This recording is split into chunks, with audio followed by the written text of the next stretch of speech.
Audio Jungle.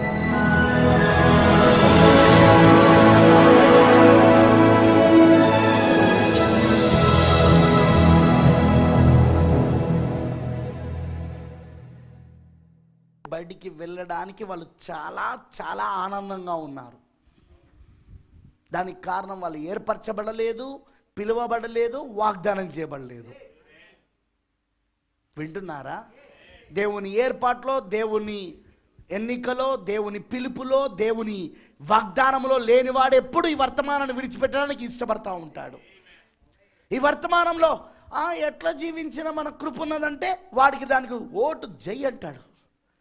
ఎందుకంటే ఎట్లా జీవించినా కృప ఉన్నదని చెప్తాడు ఆ పాస్టర్. కాబట్టి వెంటనే మార్పాసల సంఘాన్ని వదిలిపెట్టి ఆ సంఘానికి పోవాలా నేను ఇప్పుడు. ఎందుకు? అక్కడ కృపను గూర్చి బోధించబడతాంది. కృప అంటే ఏంటిది? పాపం చేయడానికి licence. You can do sin. ఎందుకంటే నువ్వు ఏర్పరచబడ్డావు, నువ్వు ఎన్నుకోబడ్డావు. నువ్వు ఎట్లున్నా ఎత్తబడతావు. ఎట్లున్నా ఎట్లా ఎత్తబడతారు రా దరిద్రుడా, దిక్కుమాలినోడా. నీ బోధేంద్రా? ఏర్పరచబడిన వాడిని దేవుడు ఏ విధంగా తీసుకొస్తాడో ప్రవక్త చెప్పలేదా? ఏ స్థానానికి తీసుకొస్తాడో. ఎత్తబడే విశ్వాసం రావాలంటే ముందు ఎత్తబడే కృప ఉండాల. ఆ ఎత్తబడే కృప ఉన్న వాడికి ఎత్తబడే విశ్వాసం ఇస్తాడు. ఆ ఎత్తబడే విశ్వాసం ఇచ్చిన వాడికి ఆ ఎత్తబడే కండిషన్, పరిస్థితి, ఆ స్థానంలోకి వస్తాడు ఆ వ్యక్తి. ఆ కండిషన్లోకి వస్తాడు. కానీ ఈరోజు మెసేజ్ ఏంటో తెలుసా? నువ్వు ఏర్పాట్లో ఎన్నికలో ఉన్నావు కాబట్టి ఎట్లున్నా నువ్వు లేకుండా ఎత్తబడుట లేదు, నేను లేకుండా ఎత్తబడుట లేదు. ప్రవక్త అన్నాడు జెఫర్సన్ విల్లో, ఒక్కలే ఎత్తబడతారంటే అది నేనే. మీతో వాళ్ళందరి గురించి నేను బాధపడుతున్నా, అది నేనే అంటే అయిపోయిందా? బ్రదర్ బ్రానమ్ ఎత్తబడే స్థానంలోనికి వచ్చాడు, కండిషన్లోకి వచ్చాడు, ఎత్తబడే విశ్వాసంలోకి వచ్చాడు. ఆ పర్ఫెక్ట్ ఫేత్, ఆ పరిపూర్ణ విశ్వాసంలోకి వచ్చాడు. పరిపూర్ణ విశ్వాసాన్ని నియంత్రించేది పరిపూర్ణమైన ప్రేమ. ఆ పరిపూర్ణమైన ప్రేమలోనికి వచ్చాడు. ఆ తలరాయిలోనికి వచ్చాడు. ఆ తలరాయే తనకు శిరస్సుగా ఉన్నది. అక్కడ ఆ పరిపూర్ణమైన ప్రేమనే తనకు శిరస్సుగా ఉన్నది. అందుకే ఆ పర్ఫెక్ట్ లవ్, ఆ పరిపూర్ణమైన ప్రేమ, ఆ పరిపూర్ణ విశ్వాసాన్ని ఆయనలో నియంత్రిస్తూ ఉన్నది. ఆ ఎత్తబడే విశ్వాసాన్ని, ఆ శరీర మార్పు తీసుకొచ్చే విశ్వాసాన్ని ఆయన నియంత్రిస్తూ ఉన్నది. అక్కడ ఆ ఎత్తబడే కండిషన్కి వచ్చాడు బ్రదర్ బ్రానమ్. అందుకు అలా చెప్పాడు. వీడు ఇంకా కనీసం మార్మన్స్ కూడా లేని వీడు, పొద్దున్న లేస్తే అబద్ధాలు చెప్పే వీడు, చర్చిలో వడ్డీలకు ఇప్పిస్తూ వడ్డీలు తీసుకుంటూ వీడు వ్యాపారాలు చేస్తే ఈ పాస్టర్ వీడు ఎత్తబడతాడని బోధిస్తున్నావా? ఓ అబద్ధ బోధకుడా! అలాంటి స్థితిలో ఉన్న విశ్వాసులు ఎత్తబడతారని చెప్తావా? మోసగాడ.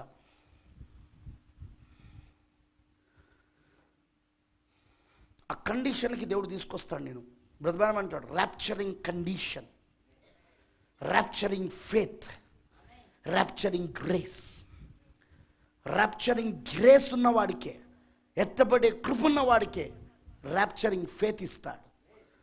అది కూడా ఎట్లా? వాక్యం తెరచుడు ద్వారా, వాక్యాన్ని బయలుపరచడం ద్వారా, మర్మములు చెప్పబడ ద్వారా. వచ్చే వారం చెప్తాను నేను మీకు. హల్లెలూయా! ఇక్కడ మర్మములు బయలుపరచబడ్డాయి అబ్రాహాముకి. అబ్రాహాముకి దేవుడు 7వ ముద్ర తెరిచాడు.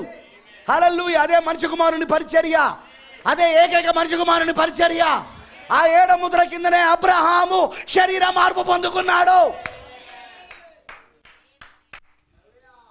ఆ 7వ ముద్ర కిందనే అబ్రాహాము శరీర మార్పును పొందుకునే విశ్వాసాన్ని పొందుకున్నాడు. ఆ శరీర మార్పు పొందుకునే కండిషన్కి వచ్చాడు, ఆ పరిస్థితికి వచ్చాడు. అతను శరీర మార్పును పొందుకోగలిగాడు. వింటున్నారా? కానీ సొదొమలో ఉన్న లోతుకి ఇవన్నీ ఏం తెలియదు. ఎందుకంటే ఆయన అన్నాడు, అబ్రహాముకు ఈ విషయాలను నేను దాచేదనా? వచ్చాడు బలిష్ఠుడైన దూత అబ్రహాం దగ్గరికి, విప్పబడిన పుస్తకమును పట్టుకొని ఆ మర్మములు ఆయన బయలుపరచడం మొదలుపెట్టాడు. హల్లెలూయా! ఆ శిరస్సును బయలుపరచడం మొదలుపెట్టాడు ఆయన. ఆ 7వ ముద్రను బయలుపరచడం మొదలుపెట్టాడు ఆయన. హల్లెలూయా! అబ్రాహాముకు నేను ఏదైనా దాచేదనా? అబ్రాహాము ఆ మర్మములు పొందుకుంటున్నాడు. అక్కడ అబ్రాహాము ఆ మర్మములను పొందుకుంటున్నాడు ఆయన. ఇవన్నీ లోతుకు తెలియదు. ఈరోజు లోతులకు తెలియదు. ఇవన్నీ లోతులకు అవసరం కూడా లేదు. అవన్నీ అవసరం లేదని బోధిస్తారు లోతులు. కానీ అబ్రహాం గుంప దాన్ని బట్టి మోసపోదు. ఎన్నుకోబడిన వాళ్ళు దాన్ని బట్టి మోసపోరు. వాళ్ళకి అవసరమని వాళ్ళకి తెలుసు. ఎత్తబడాలంటే అది నేనే అని చెప్పుకుంటే సరిపోదు, ఆ జీవితం నాలో కనబడాలా. ఆ ర్యాప్చరింగ్ ఫెయిత్, ఆ ఎత్తబడే విశ్వాసం నాలో కనపడాలా. ఆ స్థితి నాలో కనపడాలా. ఎత్తబడే స్థితి నాకు, ఆ కృప ఉండాలి. ఎత్తబడే కృప, నేను ఆ స్థితిలో జీవించి ఉండాలి నేను అని వాళ్ళకి అర్థమవుతుంది. ఎన్నుకోబడిన వాళ్ళకు. వీళ్ళలాగా చెప్పుడుతో నేనే అని చెప్పుడుతో పోయేది కాదు ఇది. బికాజ్ కారణం,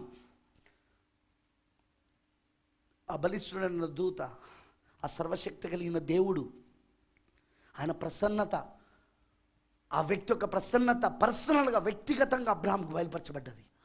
ఆదికాండం 18 వ్యక్తిగతముగా ఆ బలిష్ఠుడైన దూత యొక్క ప్రసన్నత, ఆ బలిష్ఠుడైన దూత యొక్క పరేష్య, హల్లెలూయా, పరేష్య ప్రసన్నత, ఆ వ్యక్తి బయలుపరచబడ్డాడు. శారా హృదయ రాష్ట్రాలను బయలుపరచడం ద్వారా శారాకు కూడా అర్థమైపోయింది, నేను సంఘముతో ఇప్పుడు ఆటలాడుకునే సమయం కాదు ఇది. హల్లెలూయా. వింటున్నారా నేను చెప్పింది? అర్థమైందా నేను చెప్పింది? శారాలో నా విశ్వాసం అంతా తొలగిపోయింది. అక్కడ ఆమెకున్న అప్పటి వరకు నా విశ్వాసం అంతా తొలగిపోయింది. వాగ్దానంపై ఉన్న విశ్వాసం అంతా తొలగిపోయింది. ఎందుకంటే ఆమె హృదయ రాష్ట్రాన్ని ఎప్పుడైతే బయలుపరిచాడో ఆమెకు అర్థమైపోయింది, నేను ఎలోహింతో మాట్లాడుతున్నాను, నేను మాట్లాడుచున్నది ఎలోహింతో. హల్లెలూయా. నేను మాట్లాడుతున్నవాడు మనుష్య కుమారుడు. ఆమేన్. మీకు అర్థమైందని చెప్పింది. ఏం జరిగింది? దూత, ఆ బలిష్ఠుడైన దూతల సమూహముతో అక్కడికి వచ్చి, ఆమేన్, దూతల సమూహముతో అబ్రహాము దగ్గరికి, ఎన్నుకోబడిన గుంపు దగ్గరికి వచ్చి మర్మములు బయలుపరచడం మొదలుపెట్టాడు. గమనించారా? ఆ 7 దూతల సమూహములు ఆయన వచ్చి ఈరోజు ఎన్నుకోబడిన గుంపుకి, వధువుకి ఆయన తన మర్మములని బయలుపరచడం మొదలుపెట్టాడు. ఆయన అబ్రహాముకు బయలుపరిచినట్టుగానే ఇప్పుడు ఆయన బయలుపరచడం మొదలుపెట్టాడు ఆయన. వండర్ఫుల్, వండర్ఫుల్ ఫ్రెండ్స్, స్నేహితులారా, నేను చెప్పకూడదు ఒకటే. ఈ రోజున లోతు భార్యను జ్ఞాపకం చేసుకో అని దేవుడు ఎందుకు చెప్పాడో మీకు అర్థమవుతుంటుంది. ఇప్పుడు నేను ఇక్కడ ఇంకా ఫుల్ ఎక్స్ప్లెనేషన్ ఇవ్వలేదు. లోతు కనులెత్తి చూశాడు, రైట్? లోతు కనులెత్తి యోర్దాను ప్రాంతం అంతటినీ చూశాడు. చూశాడా? ఆయనకు అది ఎలా కనబడ్డదంటే తోట వలె కనబడింది, యెహోవా తోట వలె. అక్కడున్న మైదాన ప్రాంతం మొత్తం చక్కగా నీళ్లతో నిండి ఉన్నది, నీళ్లు పారు దేశముగా. తను పారిపోయేటప్పుడు 19వ అధ్యాయంలో ఏ పట్టణం అయితే కోరుకున్నాడో ఆ చిన్న పట్టణము అది అక్కడ కనబడుతున్నది ఆయనకు. కరెక్టేనా? ఆ పట్టణం పేరు సోయారు.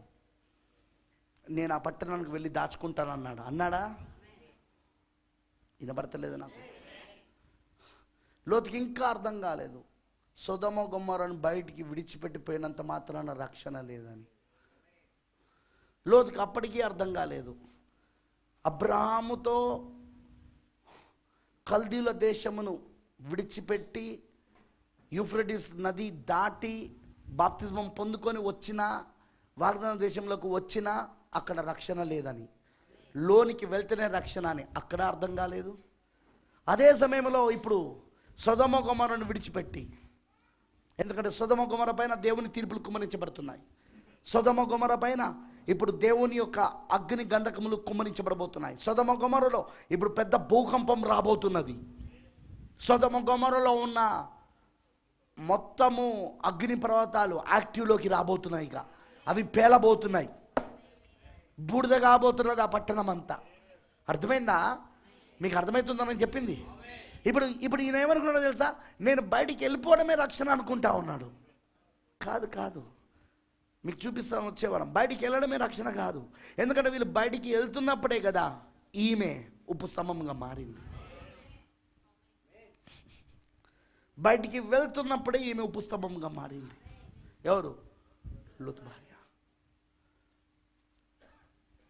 ఆమెనే జ్ఞాపకం చేసుకోమని ప్రభు చెప్పాడు లోతు భార్యను. సో బయటికి వెళ్ళడం రక్షణ కాదు. Not salvation.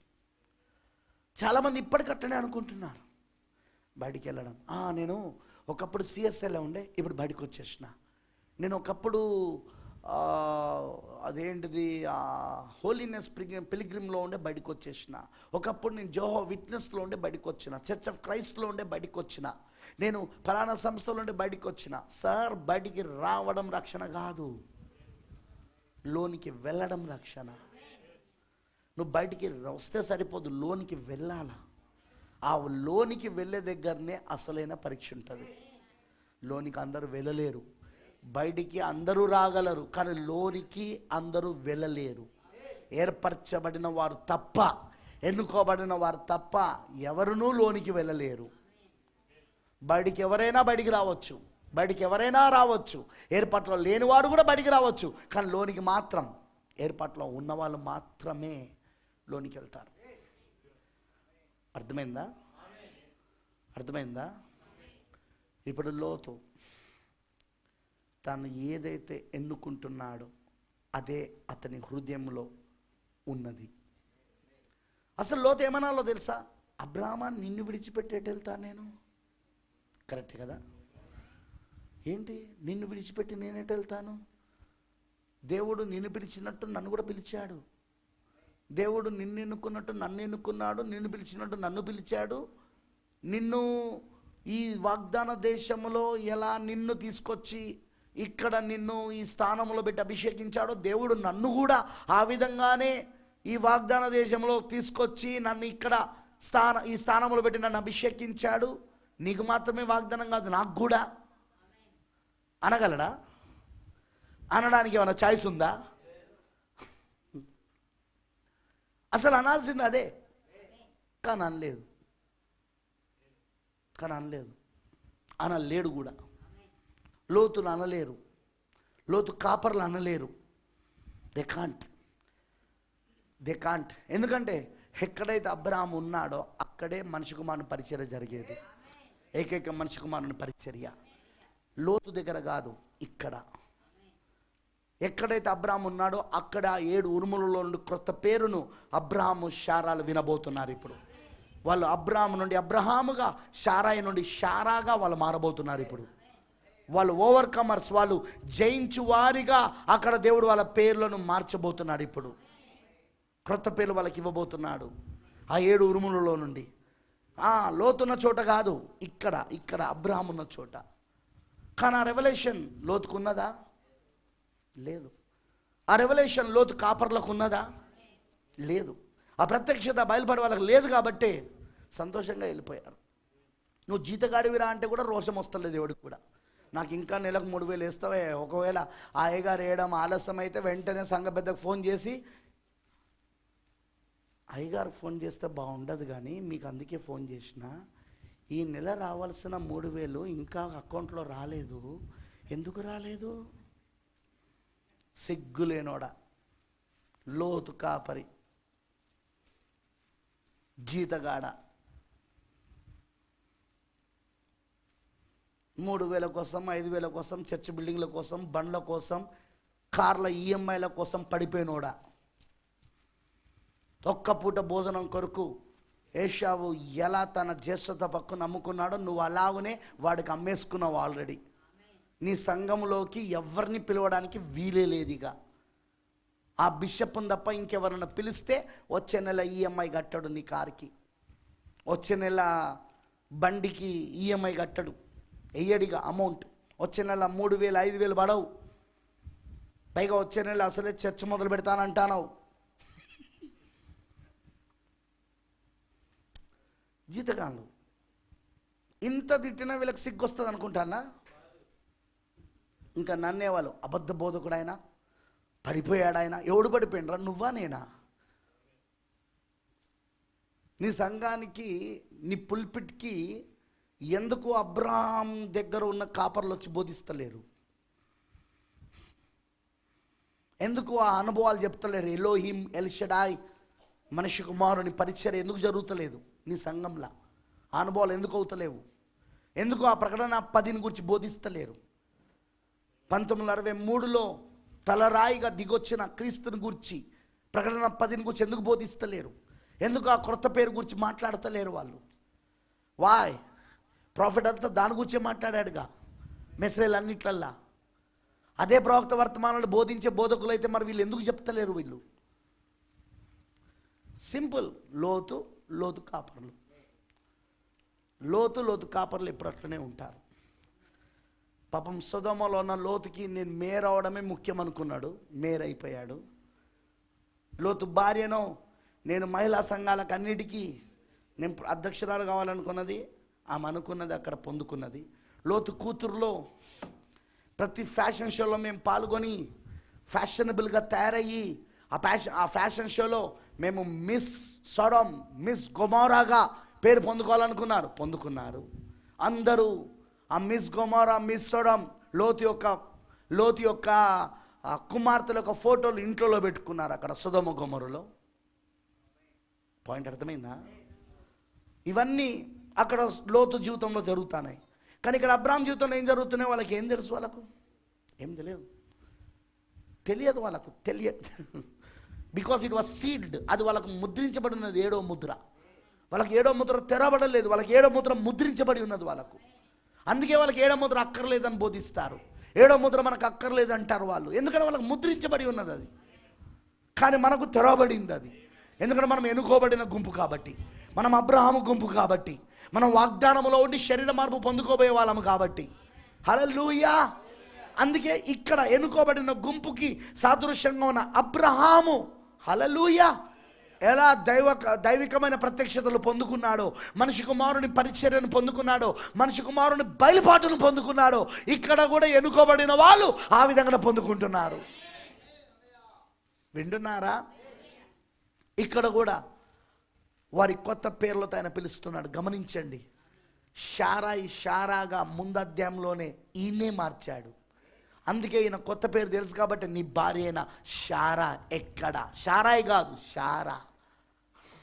అబ్రాహాంకి అర్థమైపోయింది, నా కొత్త పేరుతో నన్ను పిలుస్తున్నాడు, నా కొత్త పేరుతో నా భార్యను పిలుస్తున్నాడంటే ఈయన ఎవరో కాదు, ఈయనే ఆ మనిషి కుమారుడు. ఆమేన్, హల్లెలూయా. అర్థమైందని చెప్పింది. ఆ 7 ఉరుములలో నుండి ఆ కొత్త పేరు వాళ్ళకి వినబడినది. ఆ సింహం యొక్క గర్జనలో, ఆర్భాటంలో, 7 ఉరుములలో వాళ్ళ కొత్త పేరు వాళ్ళు విన్నారు. ఓవర్కమర్స్, వాళ్ళు జయించువారు, వాళ్ళు జయించిన వారు వాళ్ళు. అందుకే వాళ్ళ కొత్త పేరు ఇవ్వబడింది వాళ్ళకు. ఆమేన్. ఇప్పుడు కూడా వధువుకి కొత్త పేరు ఇవ్వబడినది. ఇప్పుడు కూడా పెళ్లి కుమార్తె కొత్త పేరు ఇవ్వబడినది. అందుకే క్రొత్త పేరును పొందుకున్నది పెళ్లి కుమార్తె. పట్టుకున్నారా మీరు? బ్రదర్ బ్రానమ్ ఏం చేశాడు 7 ముద్రలు బోధించేటప్పుడు? ఆయన 7 ముద్రలు బోధించేటప్పుడు వచ్చి ఇట్లా అన్నాడు, నేను ఇక మిమ్మల్ని బ్రెన్హామ్ టబర్నాకిల్ అని పిలువను కానీ శ్రీమతి యేసుక్రీస్తు అని మిమ్మల్ని పిలుస్తాను. ఎంతమంది విన్నారు వర్తమానంలా? వినలేదా మీరు? వినకపోతే నేనేం చేయలేను. వర్తమానంలో ఉన్నదే. Now I want to call you all Mrs. Jesus Christ, not Branham Tabernacle. ఏంటిది బ్రదర్ బ్రానమ్, నీకేమైంది? కొత్త పేరు బయలుపరచబడింది. ఈ వధువుకి కొత్త పేరు ఇవ్వబడింది నా 7 ఉరుములలో, అర్థమైపోయింది. ఆమేన్. అందుకే ఆయన వచ్చి మిస్సెస్ జీసస్ క్రైస్ట్, శ్రీమతి యేసుక్రీస్తు అని మిమ్మల్ని సంబోధిస్తారా అన్నాడు. ఓ వందనాలు, దేవునికి మహిమ. ఇప్పుడు ఆ గుంపు ఉందా ఇక్కడ? ఆ విషయాన్ని గ్రహిస్తున్న వాళ్ళు ఉన్నారా? ఆ విషయాలను పట్టుకుంటున్న ఒక ఎన్నుకోబడిన గుంపు ఉన్నదా? ఆ ఎత్తబడకు సిద్ధపడుతున్న ఒక గుంపు ఉన్నదా? ఆ శరీర మార్పు పొందుకోవడానికి కావలసిన ఆ ఎత్తబడే కృపను, ఎత్తబడే విశ్వాసాన్ని, ఎత్తబడే స్థితిలోనికి వచ్చే గుంపు ఉన్నదా ఈ రోజున? మీరున్నారా అందులో? ఆ గుంపుగా మీరున్నారా ఈ రోజున? మీ పేరు మార్చబడ్డదని మీకు తెలుసా? మీ పేరు ఆ గ్రంథంలో ఏదైతే రాయబడిందో, ఆ గొర్రెపిల్ల జీవ గ్రంథంలో, ఆ పేరుతో దేవుడు మిమ్మల్ని పిలుస్తున్నాడని మీకు తెలుసా? మీరు జయించువారై ఉన్నారని మీకు తెలుసా? హల్లెలూయా. అవన్నీ ఇప్పుడు జరుగుతున్నాయండి. May God bless you all. దేవుడు మీ అందరిని దీవించును గాక. అవన్నీ ఇప్పుడు జరుగుతున్నాయి. ఆమేన్. ఎవరికి? ఎన్నుకోబడిన గుంపుకి. ఎన్నుకోబడిన గుంపుకి, అబ్రహాంకి.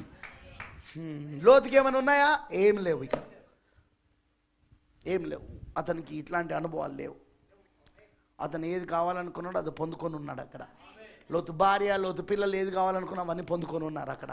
కానీ అబ్రహాము భార్య శారా మాత్రం వాగ్దాన కుమారుని కొరకు ఎదురు చూస్తున్నారు, శరీర మార్పుల కోసం ఎదురు చూస్తున్నారు. అందుకే ఈ అనుభవాలని వాళ్ళకి ఇస్తున్నాడు. ఆమేన్. అర్థమైంది అందరికీ? Let us pray. ప్రార్థించుకుందాం.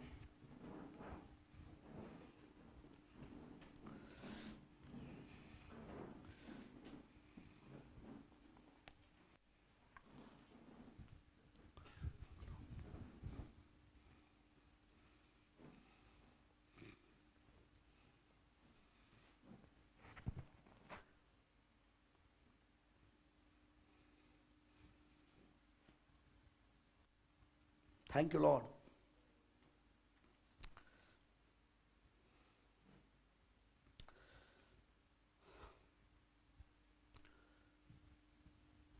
మహోన్నతుడా, సర్వోన్నతుడా,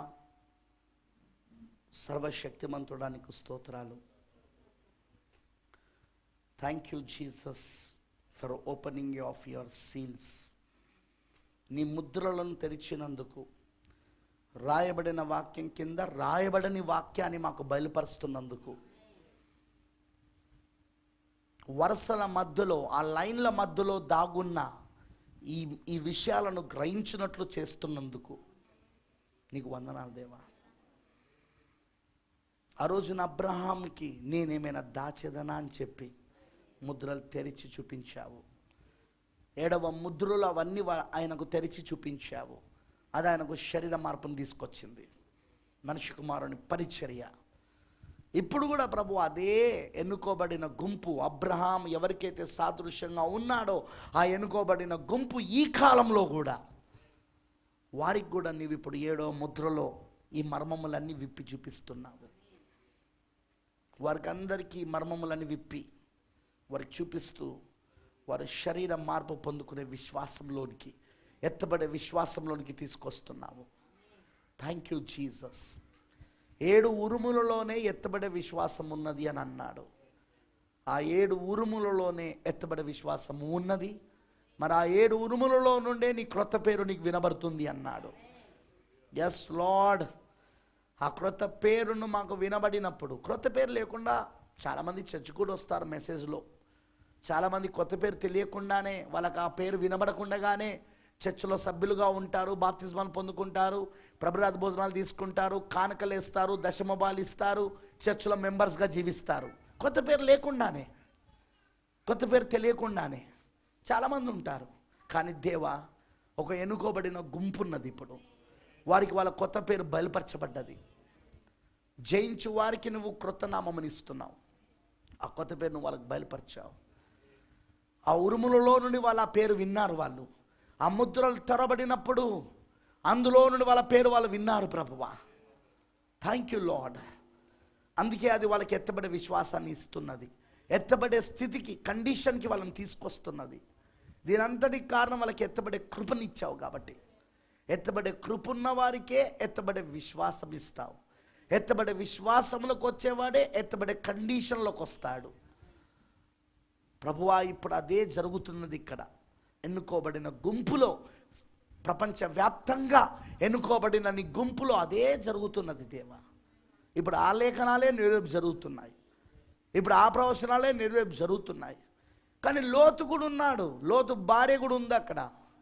వారు ఏం కావాలో అన్నీ పొందుకుంటున్నారు. నేను బిషప్గా ఉండాలనుకున్నాడు లోతు, అయ్యాడు బిషప్. అక్కడ అయ్యాడు. ప్రభువా, లోతు భార్యను జ్ఞాపకం చేసుకోమని చెప్పావు. ఆమె మనస్తత్వం ఏందో, ఆమె గుణలక్షణం ఏంటో మాకు ఇప్పుడు అర్థమవుతున్నది దేవా. అలాంటి వాళ్ళు ఉంటారా అంటే ఉంటారని ఇప్పుడు అర్థమవుతున్నది. ఎందుకంటే ఛాయలో ఉన్నారు కాబట్టి, నీడలో ఉన్నారు కాబట్టి ఇప్పుడు నిజ రూపంలో కూడా ఉంటారు. తండ్రి, నువ్వు సహాయం చేయి, కృప చూపించు మా పైన. స్త్రీ లోబడులోనే విజయం ఉన్నది. అవును, లోబట్లోనే ఉన్నది ఆమెకు విజయం. ప్రభువా, ప్రభునందు ఆమె లోబడితే ఆమెకు విజయము. ప్రభునందు ఆమె లోబడాలి. ఆమె ప్రభువును దాటుకొని కాదు, ప్రభువును దాటుకున్న విషయాలు కాదు, ప్రభునందు. అందుకే ఆ ప్రభునందు ఏ స్త్రీ అయితే లోబడుతుందో ఆమె ఖచ్చితంగా విజయాన్ని పొందుకుంటుంది. తన శిరస్సుకు లోబడిన ఆమె. ఓ ఓ ప్రభువా, ఇప్పుడు నిజంగా ఈ రోజున లోతు భార్య వలె కాకుండా అబ్రహాము భార్య శారా వలె మేము ఉండే భాగ్యం దయచేయి. ఎందుకంటే ఆమె తన భర్తకు లోబడిందని లేఖనం చెప్తున్నది. పేతురు చెప్తున్నాడు, తన భర్తను యజమానుడా అని పిలిచి ఆమె లోబడింది. మేము కూడా అలా లోబడే కృపను మాకు దయచేయి. ఆ కృపతో మమ్మల్ని నడిపించమని. అబ్రహాము భార్యన శారా వలె మేము ఉండాలి. లోతు భార్య వలె మేము ఉండవద్దు ప్రభువా. లోతు భార్య వలె మేము ఉండవద్దు తండ్రి. అబ్రహాము భార్యన శారా వలె మేము ఉండే కృపను దయచేయి. ఇద్దరూ అబద్ధమాడారు. ఒక ఆమె వెనకకు తిరిగి అబద్ధమాడింది, ఇంకొక ఆమె ముఖం ముందే నేను నవ్వలేదని అబద్ధమాడింది. కానీ ఒక ఆమె ఉపస్తంభం అయిపోయింది, కానీ ఇంకొక ఆమె విశ్వాసములోనికి నెట్టబడింది. ఆమె కావలసిన శరీర మార్పును పొందుకునే, వాగ్దాన కుమారుని పొందుకునే, శరీర మార్పును పొందుకునే విశ్వాసంలోకి ఆమె నెట్టబడింది. అదే ప్రభువా మేము ఇప్పుడు పట్టుకోవాల్సిందే. కృప చూపించి మా పైన. వచ్చిన నీ పిల్లలందరినీ నువ్వు తప్పకుండా నీ కృపలో జ్ఞాపకం చేసుకో, దీవించి ఆశీర్వదించమని నీకు సమర్పిస్తూ యేసుక్రీస్తు నామములో ప్రార్థిస్తున్నాము. ఆమేన్. God bless you all. దేవుడు మీ అందరినీ దీవించును గాక. ప్రభు మీ అందరినీ దీవించును గాక. క్రీస్తునందు ప్రియమైన దేవుని పిల్లలందరికీ మరొకసారి ప్రభువైన యేసుక్రీస్తు నామంలో నా యొక్క శుభములు మరి వందనాలు తెలియజేస్తున్నాను. ఈ రాత్రి దేవుని కుటుంబం యొక్క మర్మం అనే అంశంలో లోతు భార్యను జ్ఞాపకం చేసుకొనుట, దాని గురించి మనం మాట్లాడుకుంటున్నాం. ఎందుకంటే ఎత్తబడే సమయంలో లోతు భార్యను జ్ఞాపకం చేసుకోమని ప్రభు చెప్పాడు. ఎందుకు చెప్పాడో ఏమిటో మనం చూస్తున్నాం. ఇప్పుడు slowly God is opening the word. నెమ్మదిగా దేవుడు తన వాక్యాన్ని మనకు తెరుస్తున్నాడు. మనకు అర్థమవునట్లుగా ఆ సీన్ని, ఆ దృశ్యాన్ని మన ముందు చూపిస్తున్నాడు ఆయన. ఎందుకంటే చరిత్రలో జరిగిందే ఇప్పుడు జరుగుతుంది కాబట్టి. So let us go to the Bible. పరిశుద్ధ గ్రంథంలోకి వెళ్దాం. లోతు అబ్రహాము నుండి వేరేనా సంఘటన చదువుదాం. లోతు అబ్రహాంతో పాటు 11-12 అధ్యాయాలలో అబ్రహాంతో పాటు ఆ కల్దీయుల దేశమును విడిచిపెట్టి, ఆ మెసొపొటేమియాను విడిచిపెట్టి, ఆ యూఫ్రటీస్ నదిని దాటి దేవుడు చెప్పిన కానాను దేశానికి అబ్రహాంతో పాటు వచ్చాడు. కానీ ఉదయం నేను చాలా వాటిని క్లియర్గా చెప్పాను.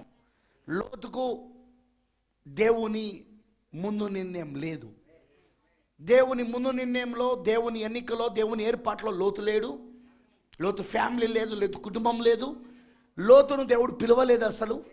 ఎందుకంటే లోతును పిలవలేదు, కానీ అబ్రాహామును పిలిచాడు.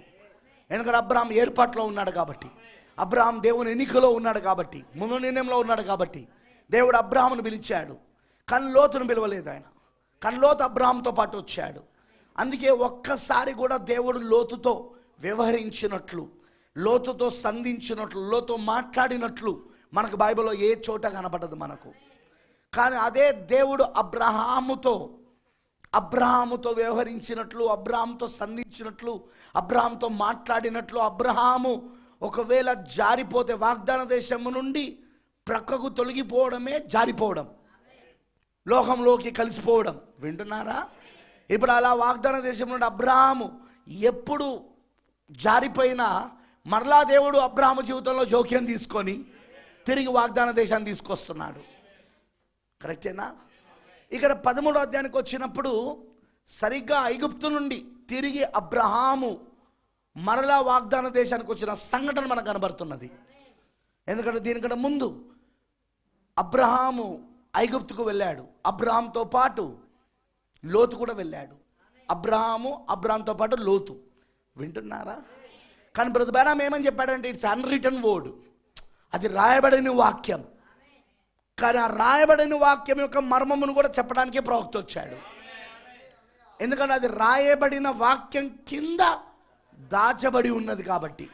ఆ రాయబడని వాక్యము రాయబడిన వాక్యం కింద ఉన్నది. అది అందుకే ప్రవక్త ఆ రాయబడిన వాక్యం కింద ఉన్న రాయబడిన వాక్యాన్ని, దాచబడిన వాక్యాన్ని బయలుపరచడానికి, ఆ మర్మములను చెప్పడానికి వచ్చాడు ఆయన.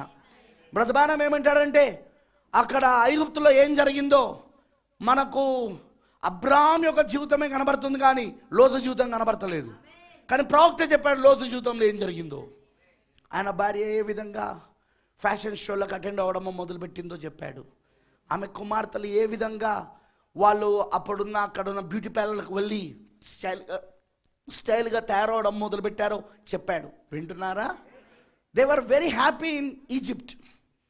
ఐగుప్తులో వాళ్ళు చాలా ఆనందంగా ఉన్నారు. ఎందుకంటే ఐగుప్తులో వాళ్ళకి ఫ్యాషన్ షోస్ ఉన్నాయి, ఐగుప్తులో వాళ్ళకు బ్యూటీ పార్లర్లు ఉన్నాయి, ఐగుప్తులో వాళ్ళకు క్యాసినోస్ ఉన్నాయి, నైట్ క్లబ్స్ ఉన్నాయి, ఐగుప్తులో వాళ్ళకు చాలా ఉన్నాయి. వాళ్ళకు కావాల్సిన ఎంటర్టైన్మెంట్, అమ్యూజ్మెంట్ ఎంటర్టైన్మెంట్ కావాల్సిన అన్నీ అందులో ఉన్నాయి. So they are very happy. వాళ్ళు చాలా ఆనందంగా ఉన్నారు అక్కడ. కానీ అబ్రాహాం మాత్రం అక్కడ ఎలా ఉన్నాడంటే నిజంగా అతను ఒక ముళ్ళలో మధ్యలో ఉన్నట్టున్నాడు అక్కడ. అతను ఎప్పుడు మళ్ళీ తిరిగి వాగ్దాన దేశానికి వద్దామా అని ఎదురు చూస్తున్నాడు ఆయన. వింటున్నారా? సో అబ్రాహాం ఇప్పుడు తను వాగ్దాన దేశానికి ఐగుప్తు నుండి మళ్ళా తిరిగి వచ్చే సంఘటన దగ్గర మనం ఉన్నాం ఇప్పుడు. అదే 13వ అధ్యాయము. ఆదికాండం 13. అబ్రాహాము తనకు కలిగిన సమస్తమును తన భార్యను తనతో కూడానున్న లోతును వెంటబెట్టుకొని ఐగుప్తులో నుండి నెగేబునకు వెళ్ళెను. అబ్రాహాము వెండి బంగారము పశువులు కలిగి బహుధనవంతుడై ఉండెను. అతడు ప్రయాణము చేయుచు దక్షిణం నుండి బేతేలు వరకు, అనగా బేతేలుకును హాయికిని మధ్య తన గుడారము మొదట ఉండిన స్థలము వరకు వెళ్ళి తాను మొదట బలిపీఠము కట్టిన చోట చేరెను. అక్కడ అబ్రాహాము యెహోవా నామమున ప్రార్థన చేసెను. అబ్రాహాముతో కూడా వెళ్ళిన లోతుకును గొర్రెలు, గొడ్లు, గుడారములు ఉండెను గనుక వారు కలిసి నివసించుటకు ఆ ప్రదేశం చాలకపోయాను. ఎందుకనగా వారి ఆస్తి వారు కలిసి నివసించలేనంత విస్తారమై ఉండెను. అప్పుడు అబ్రాహాము పశువుల కాపర్లకును లోతు పశువుల కాపర్లకును కలహము పుట్టెను. ఎప్పుడు కాపర్ల మధ్యలోనే కలహాలు ఉంటాయి. కరెక్టేగా? అది కూడా అబ్రాహాము పశువుల కాపర్లు, లోతు పశువులు. 2 ఉన్నాయా మెసేజ్లో? మెసేజ్ ఫ్రేమ్వర్క్లో 2 ఉన్నాయా? ఇటు అబ్రాహాం ఉన్నాడు, అటు లోతు ఉన్నాడు. అబ్రాహాంకి కాపర్లు ఉన్నారు, లోతుకు కాపర్లు ఉన్నారు. ఉన్నారా ఇప్పుడు మెసేజ్లో? వీళ్ళ మధ్యలో ఎప్పుడు గొడవలు అవుతాయా? ఖచ్చితంగా అవుతాయి. అవ్వాలా, వేరుగా అవ్వాలా, అదే లేఖనం. ఇప్పుడు చూద్దాం. అప్పుడు అబ్రాహాము పశువుల కాపర్లకును లోతు పశువుల కాపర్లకును కలహము పుట్టెను. ఆ కాలమందు కానానీయులు, పెరిజ్జీలు ఆ దేశంలో కాపురం ఉండిరి. కాబట్టి అబ్రాహాము, మనం బంధువులం గనుక నాకును నీకును నా పశువుల కాపర్లకును నీ పశువుల కాపర్లకును కలహం ఉండకూడదు. ఈ దేశమంతయు నీ ఎదుట ఉన్నది కదా, దయచేసి నన్ను విడిచి వేరుగా నుండుము. నువ్వు ఎడమ తట్టునకు వెళ్ళిన ఎడలా నేను కుడి తట్టునకును, నువ్వు కుడి తట్టునకు వెళ్ళిన ఎడలా నేను ఎడమ తట్టునకును వెళ్ళుదునని లోతుతో చెప్పగా, బాగా వినండి, లోతు తన కన్నులెత్తి యోర్దాను ప్రాంతం అంటే తిని చూచెను. యెహోవా సొదొమ గొమొర్రాలను పట్టణములో నాశనం చేయక మునుపు సోయారుకు వచ్చి వరకు, సోయార్ అనేదే లోతు దూతల దగ్గర కోరుకున్న పట్టణం. నేను పారిపోవడానికి ఆ చిన్న పట్టణంకు వెళ్ళేదాకా దయచేసి అగ్ని గంధకములు కురిపించొద్దని అడిగింది. వింటున్నారా? ఇట్స్ వెరీ ఇంపార్టెంట్, చాలా ఇంపార్టెంట్. సోయారుకు వచ్చే వరకు అదంతయు యెహోవా తోట వలెను ఐగుప్తు దేశం వలెను నీళ్లు పారు దేశమై ఉండెను. కాబట్టి లోతు తనకు యోర్దాను ప్రాంతం అంతటిని ఏర్పరచుకొని తూర్పుగా ప్రయాణం చేసెను. అట్లు వారు ఒకరినొకరు వేరైపోయిరి. అబ్రహాము కానానులో నివసించెను. లోతు ఆ మైదానమందున్న పట్టణముల ప్రదేశములలో కాపురం ఉండి సొదొమ దగ్గర తన గుడారమును వేసుకొని. గుర్తుపెట్టుకోనండి, ఇతను ఇంకా సొదొమలకు వెళ్ళలేదు, కానీ సొదొమ యొక్క గవిని దగ్గర గుడారం వేసుకున్నాడు ఆ మైదానం ప్రాంతంలో. ఎందుకంటే లోతు ఇంకా నీతిమంతుడుగా ఉన్నాడు. దీని గురించి నేను కొంచెం వివరణిస్తాను, ఓకేనా? సో లెట్ us pray, ప్రార్థించుకుందాం. మహోన్నతుడా, సర్వోన్నతుడా, సర్వశక్తిమంతుడా, నీకు వందనాలు తండ్రి. దేవుని కుటుంబం యొక్క మర్మము, the mystery of God's family. You have revealed the mystery of God's family in the days of the voice of the seventh angel. 7వ దూత పలుకు దినములలో, అతని స్వరపు దినములలో నీవు దేవుని కుటుంబం యొక్క మర్మమును బయలుపరిచావు దేవా. అవును, మేము ఇప్పుడు అందుకే ఇవన్నీ ప్రణాళికను చూడగలుగుతున్నాం. మేము జీవిస్తున్న ఈ కాలం ఏంటో మాకు అర్థమవుతున్నది. చరిత్రలో ఏ కాలము మా కాలంలో తిరిగి పునరుద్ధం అవుతున్నదో, ఏ ప్రవచనాలు మా కాలంలో నెరవేరిపోతున్నాయో స్పష్టంగా మాకు 7వ దూత వర్తమానము ద్వారా బయలుపరిచావు దేవా. ఆ మర్మములను మాకు తెరిచావు తండ్రి, అందును బట్టి నీకు వందనాలు.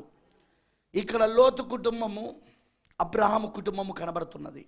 అందులో లోతు భార్యను జ్ఞాపకం చేసుకోమని మరీ చెప్పావు నువ్వు. We want to see her character. ఆమె గుణలక్షణాన్ని మేము చూడగోరుతున్నాం. మేము ప్రభువా, నువ్వు ఆ కృప చూపించు మా పైన. ఎందుకంటే అవి మేము కల్పించిన విషయాలు కావు, అవి మేమేదో రాసిన విషయాలు కావు, ఇవి చరిత్రలో జరిగిన విషయాలు.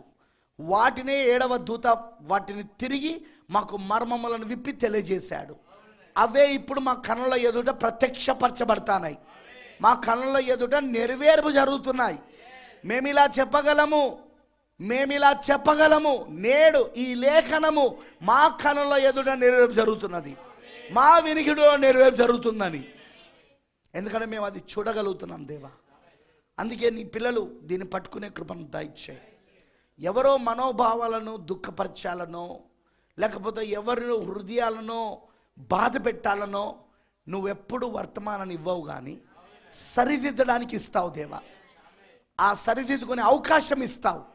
వాక్యం ద్వారా హెచ్చరిక చేస్తావు, వాక్యం ద్వారా సరిదిద్దాలని వార్నింగ్ ఇస్తావు. అవును దేవా, అదే నీ విధానమై ఉన్నది. అది మరి అవకాశం ఇచ్చినప్పుడు కూడా వాళ్ళు మారకపోతే, అలా సరిదిద్దుకోకపోతే, ఆ తర్వాత నువ్వు తీర్పును తీసుకొస్తావు దేవా. ఇదే నువ్వు చేసే విధానమై ఉన్నది. ఇప్పుడు ఎవరు సరిదిద్దబడాలో వాళ్ళు సరిదిద్దబడుదురు గాక. ఖచ్చితంగా సరిదిద్దుకునేవారు సరిదిద్దుకునేటట్లుగా నువ్వు మాట్లాడు దేవా. ఆ హెచ్చరికలు చేయి దేవా. నువ్వే కృప చూపించు తండ్రి. ఎందుకంటే మేమెప్పుడూ నీ వాక్యములో నిలిచి ఉండాలనేదే నీ చిత్తమై ఉన్నది. మేము ఆ వాక్యాన్ని దాటకూడదు. మేము ఆ వాక్యాన్ని ఒక్కసారి అవ్వ దాటినందుకు ఏమైందో మేము చూసాము. ఇప్పుడు ఈ సంఘం కూడా వాక్యాన్ని దాటితే ఏమవుతుందో, చరిత్రలో జరిగిందే మరలా రిపీట్ అవుతుంది. అంతకంటే ఏమీ లేదు ప్రభువా. అందుకే వాక్యములను మేము ఎన్నడూ దాటకుండా, వ్యక్తిగతంగా మా జీవితాలు దాటకుండా, కుటుంబపరంగా మా కుటుంబాలు దాటకుండా, సమాజపరంగా దాటకుండా, ప్రభువా ఏ విధానంలో ఏ విషయాలలో కూడా వాక్యాన్ని మేము దాటకుండా మాకు సహాయం చేయి. వాక్యంలోనే మమ్మల్ని నిలబెట్టుకోదేవా. వాక్యంలోనే మేము నిలిచినట్లు సాయం చేయమని నీకు సమర్పిస్తూ యేసుక్రీస్తు నామంలో ప్రార్థిస్తున్నాము. ఆమేన్. ఓకే, కూర్చోనండి.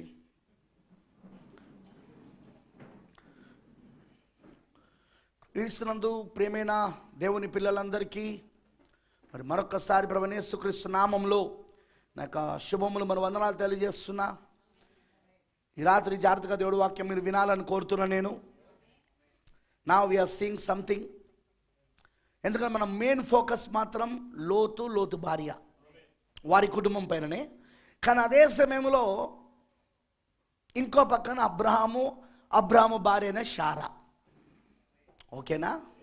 దాన్ని మర్చిపోకండి.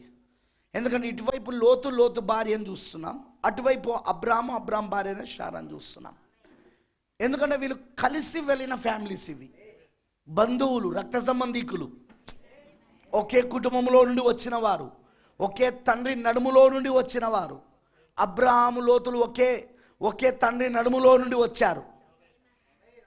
అబ్రహాము తండ్రి, లోతు తండ్రి ఇద్దరు రక్త సంబంధికులేనా? ఇద్దరు ఒకే నడుములో నుండి వచ్చారా? ఒకే తండ్రి నడుములో నుండి వచ్చారా? సో ఇక్కడ మనం చూస్తుంది ఏంటంటే దే ఆర్ బ్లడ్ రిలేటెడ్. వాళ్ళు రక్త సంబంధికులు, వాళ్ళు దాని ఏమంటారంటే వాళ్ళు బంధువులు, వాళ్ళు కలిసి ప్రయాణం చేశారు.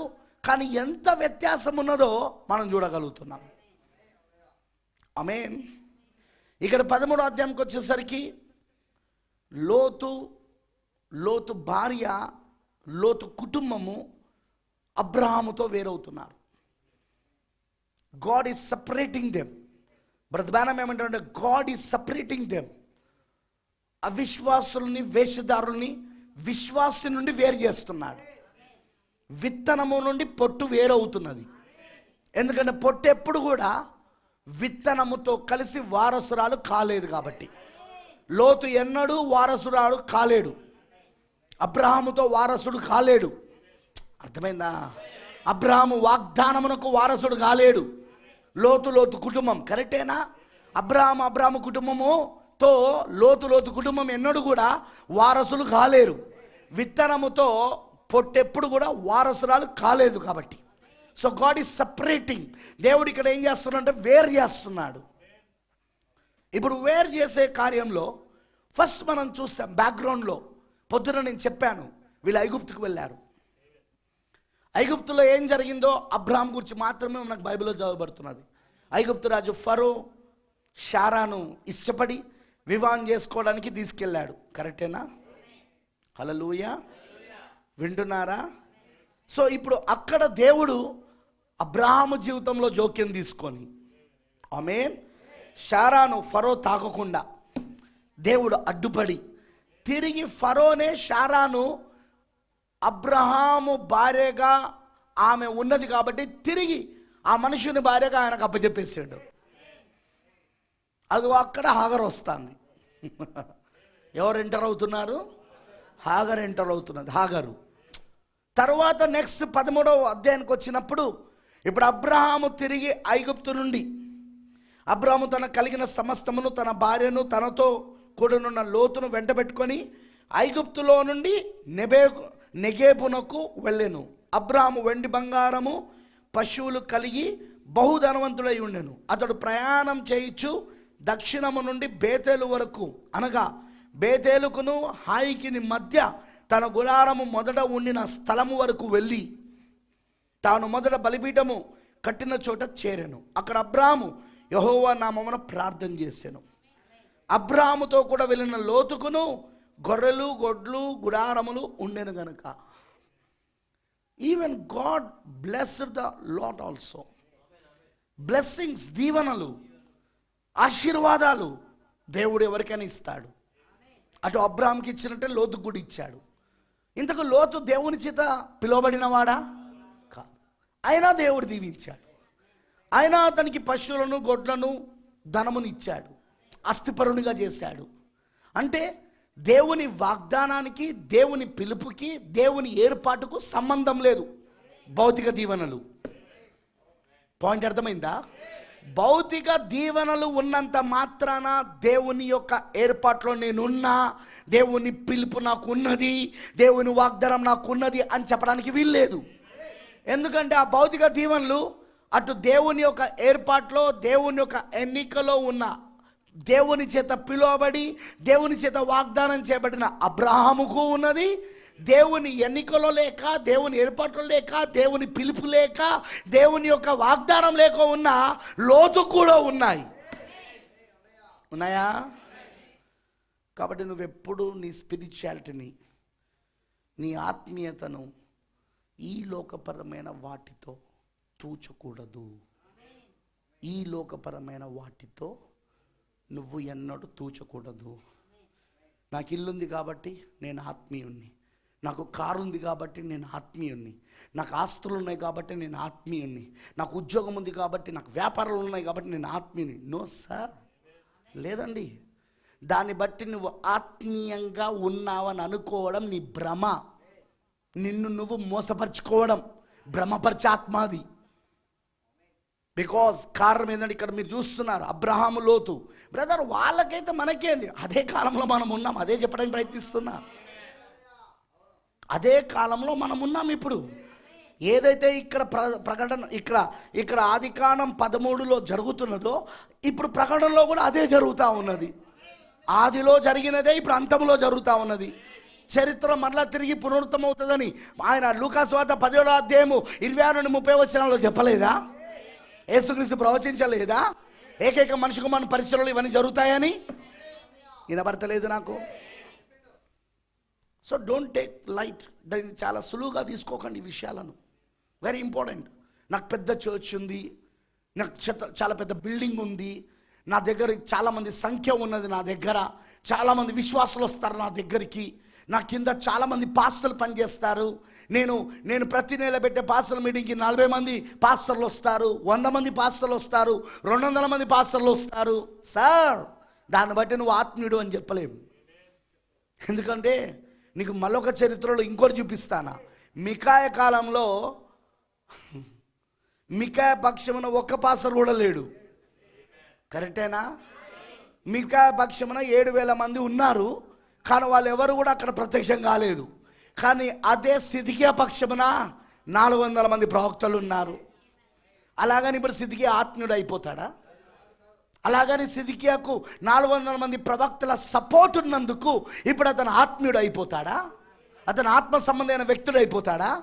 No sir. A spiritual man, ఒక ఆత్మ సంబంధమైన వ్యక్తి తాను ఈ లోకపరంగా కలుగున్న శక్తియో, బలమో, ధనమో, లేకపోతే లోకపరమైన పేరు ప్రఖ్యాతులో, హోదాలను బట్టి అతను ఆత్మ సంబంధమైన వ్యక్తి అని పిలువబడడు. కానీ అతనికి దేవునికి మధ్యలో ఉన్న రిలేషన్ బట్టి, అతనికి దేవునికి మధ్యలో ఉన్న వ్యక్తిగత సంబంధాన్ని బట్టి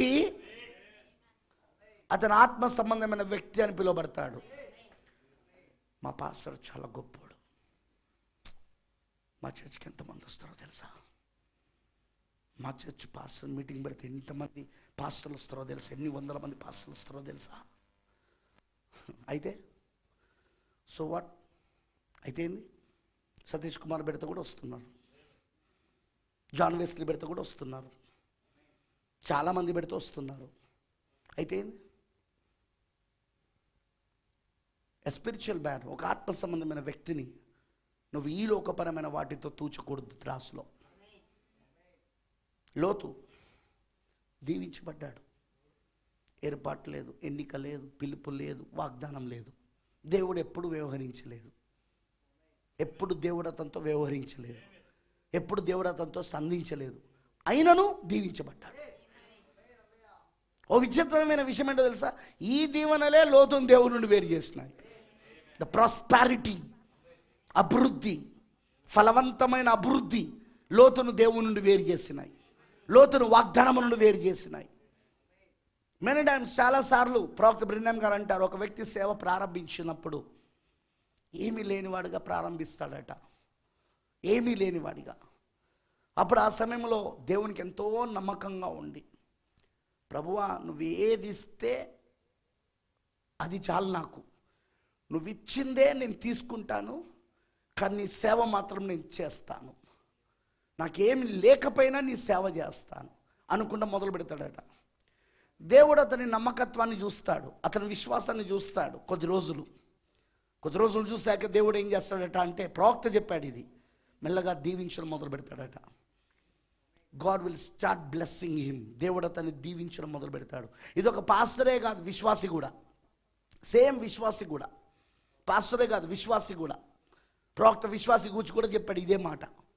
మెల్లగా దేవుడు అతన్ని దీవించి చక్కగా అతని యొక్క ఆర్థిక స్థితులను మార్చి అతనికి ఆస్తిపాస్తులు ఇవ్వడం, అతనికి ధనధాన్యములు ఇవ్వడం, అతన్ని మెల్లగా దీవించడం మొదలు పెడతాడు దేవుడు.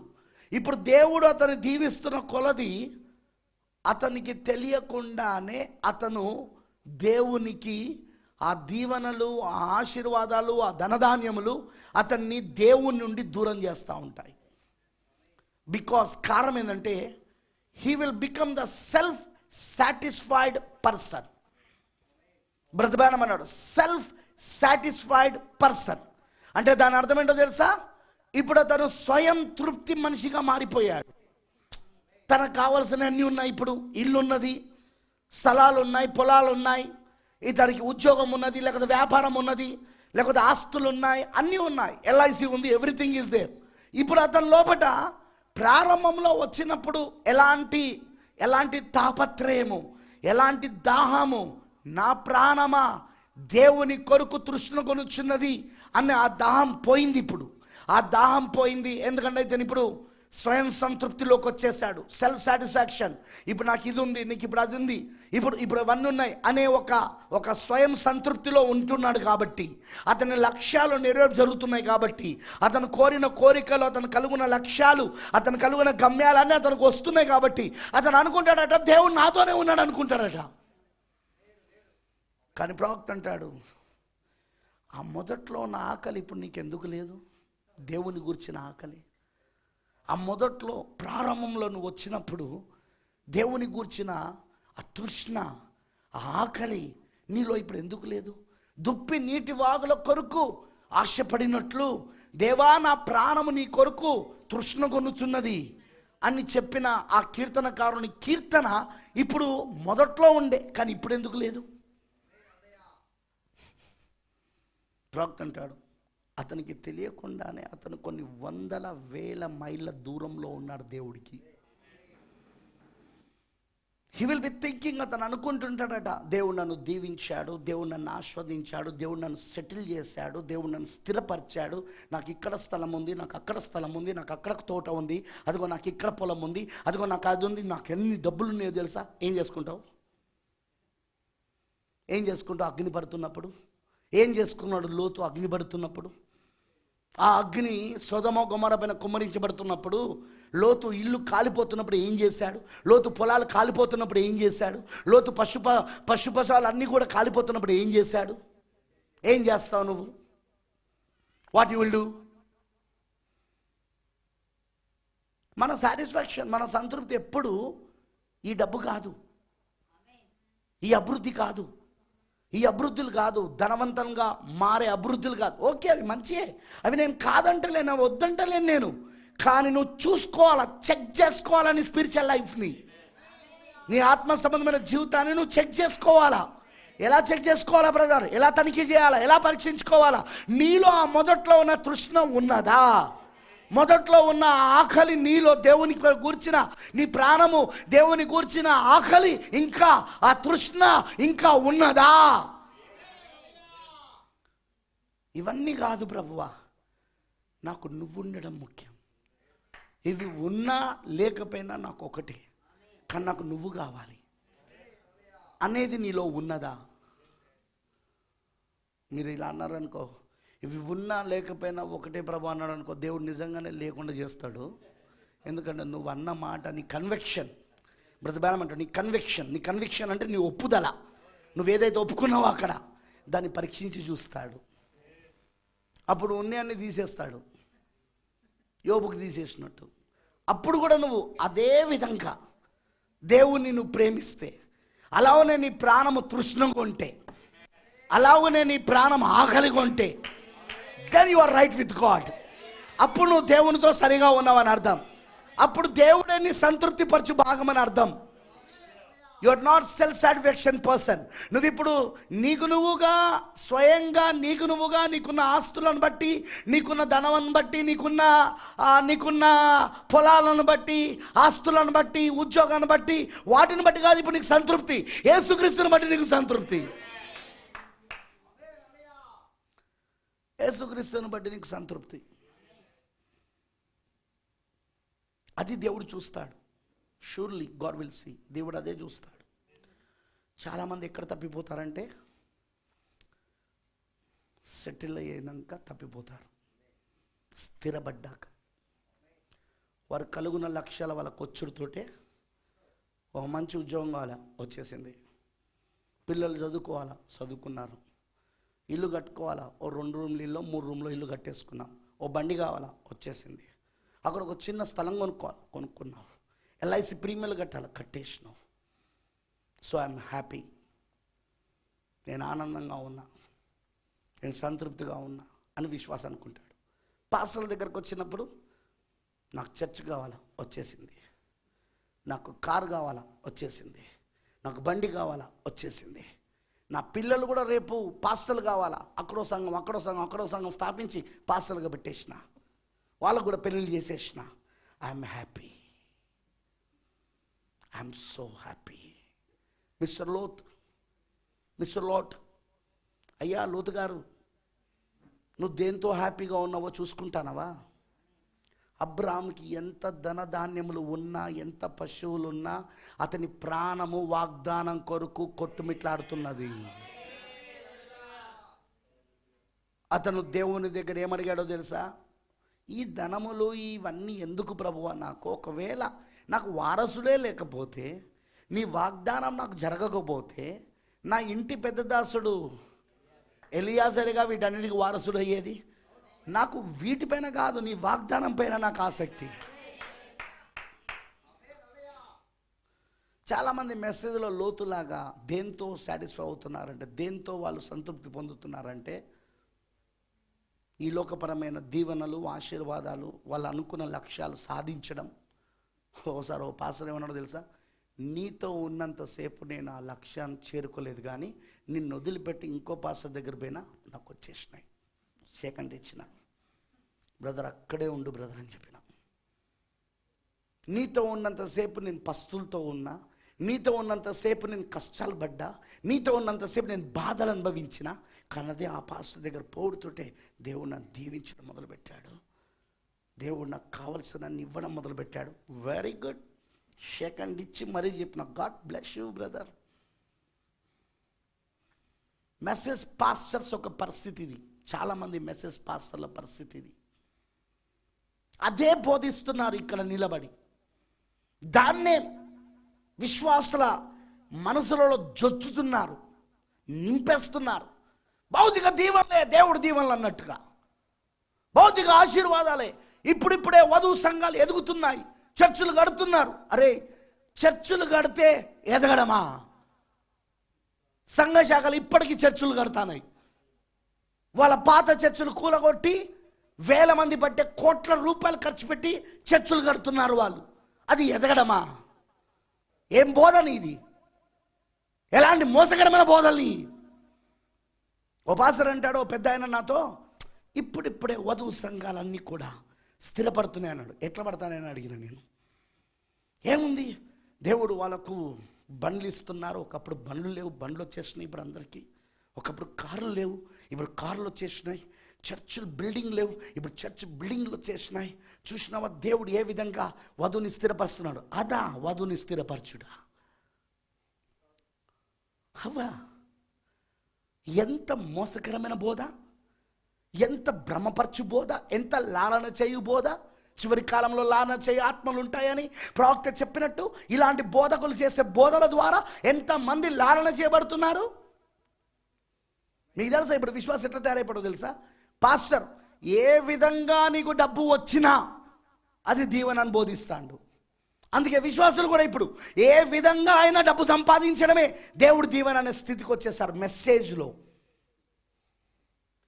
ఒకరి దగ్గర అప్పు తీసుకోవడం, నమ్మించి పాస్టరే మధ్యవర్తిగా ఉంటాడు, వాని దగ్గర నుండి అప్పిప్పిస్తాడు. అప్పిప్పించిన తర్వాత నీ అప్పు నేను కట్టను పో, ఎవరు చెప్పుకుంటావో చెప్పుకో.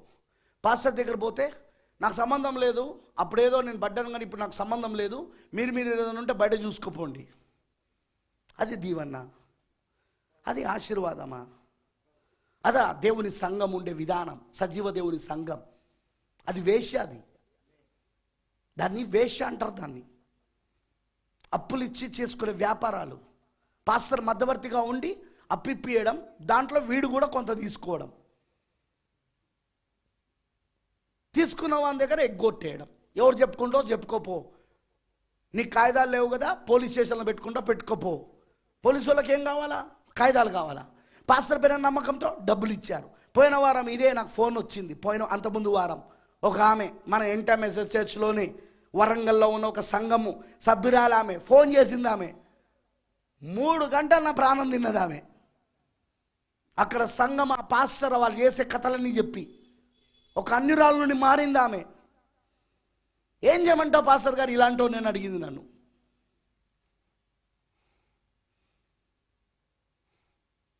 ఏంటి నీ సాక్ష్యం? ఏంటి అసలు నీ సాక్ష్యం ఏంటి? అసలు వాట్ ఈజ్ యువర్ టెస్టిమనీ? ఎవడైనా నీ గూర్చి మంచి సాక్ష్యం చెప్పగలడా? ఎవడైనా నీ గూర్చి నువ్వు క్రైస్తవరాలివి, క్రైస్తవుడు అనే సాక్ష్యం చెప్పగలడా? ఇలా డబ్బులు ఇచ్చి ఎగ్గొడుతూ ఎవరు చెప్పుకుంటూ చెప్పుకోపో అని ఊర్లు మార్చుకుంటూ వెళ్ళిపోతున్న నువ్వు, దానికి సపోర్ట్ చేస్తున్న పాస్టర్, అసలు మీరు క్రైస్తవులేనా? మీరు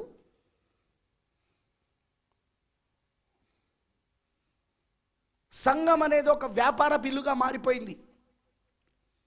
వ్యాపార బిల్లు వెస్టేజ్లకు, ఆమ్వేలకు, ఆన్లైన్ చైన్ బిజినెస్లకు వ్యాపార బిల్లు, వడ్డీలకు, వడ్డీ వ్యాపారాలకు ఆన్లైన్ పాస్టరే మధ్యవర్తిగా ఉండి డబ్బులు ఇప్పియడాలు, డబ్బులు ఇయ్యడాలు, వేరేల పేర్లతో ఈయన డబ్బులే ఇయ్యడాలు, ఇవి నాయి కావు బ్రదర్, ఈ ₹1,00,000 ఆ బ్రదర్ అని అతనితో అబద్ధం చెప్పించి ఇప్పియడాలు వడ్డీ కోసం.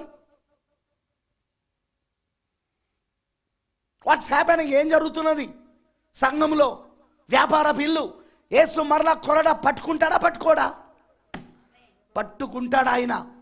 నా తండ్రి ఇంటిని మీరు వ్యాపార ఇల్లుగా, మీరు దొంగల గుహగా మార్చేశారు, దొంగల ఇల్లుగా మార్చేశారని ఆ వ్యాపారం చేసే వాళ్ళను మెడబెట్టి బయటికి ఎలగొడతాడా? ఎలగొట్టాడా?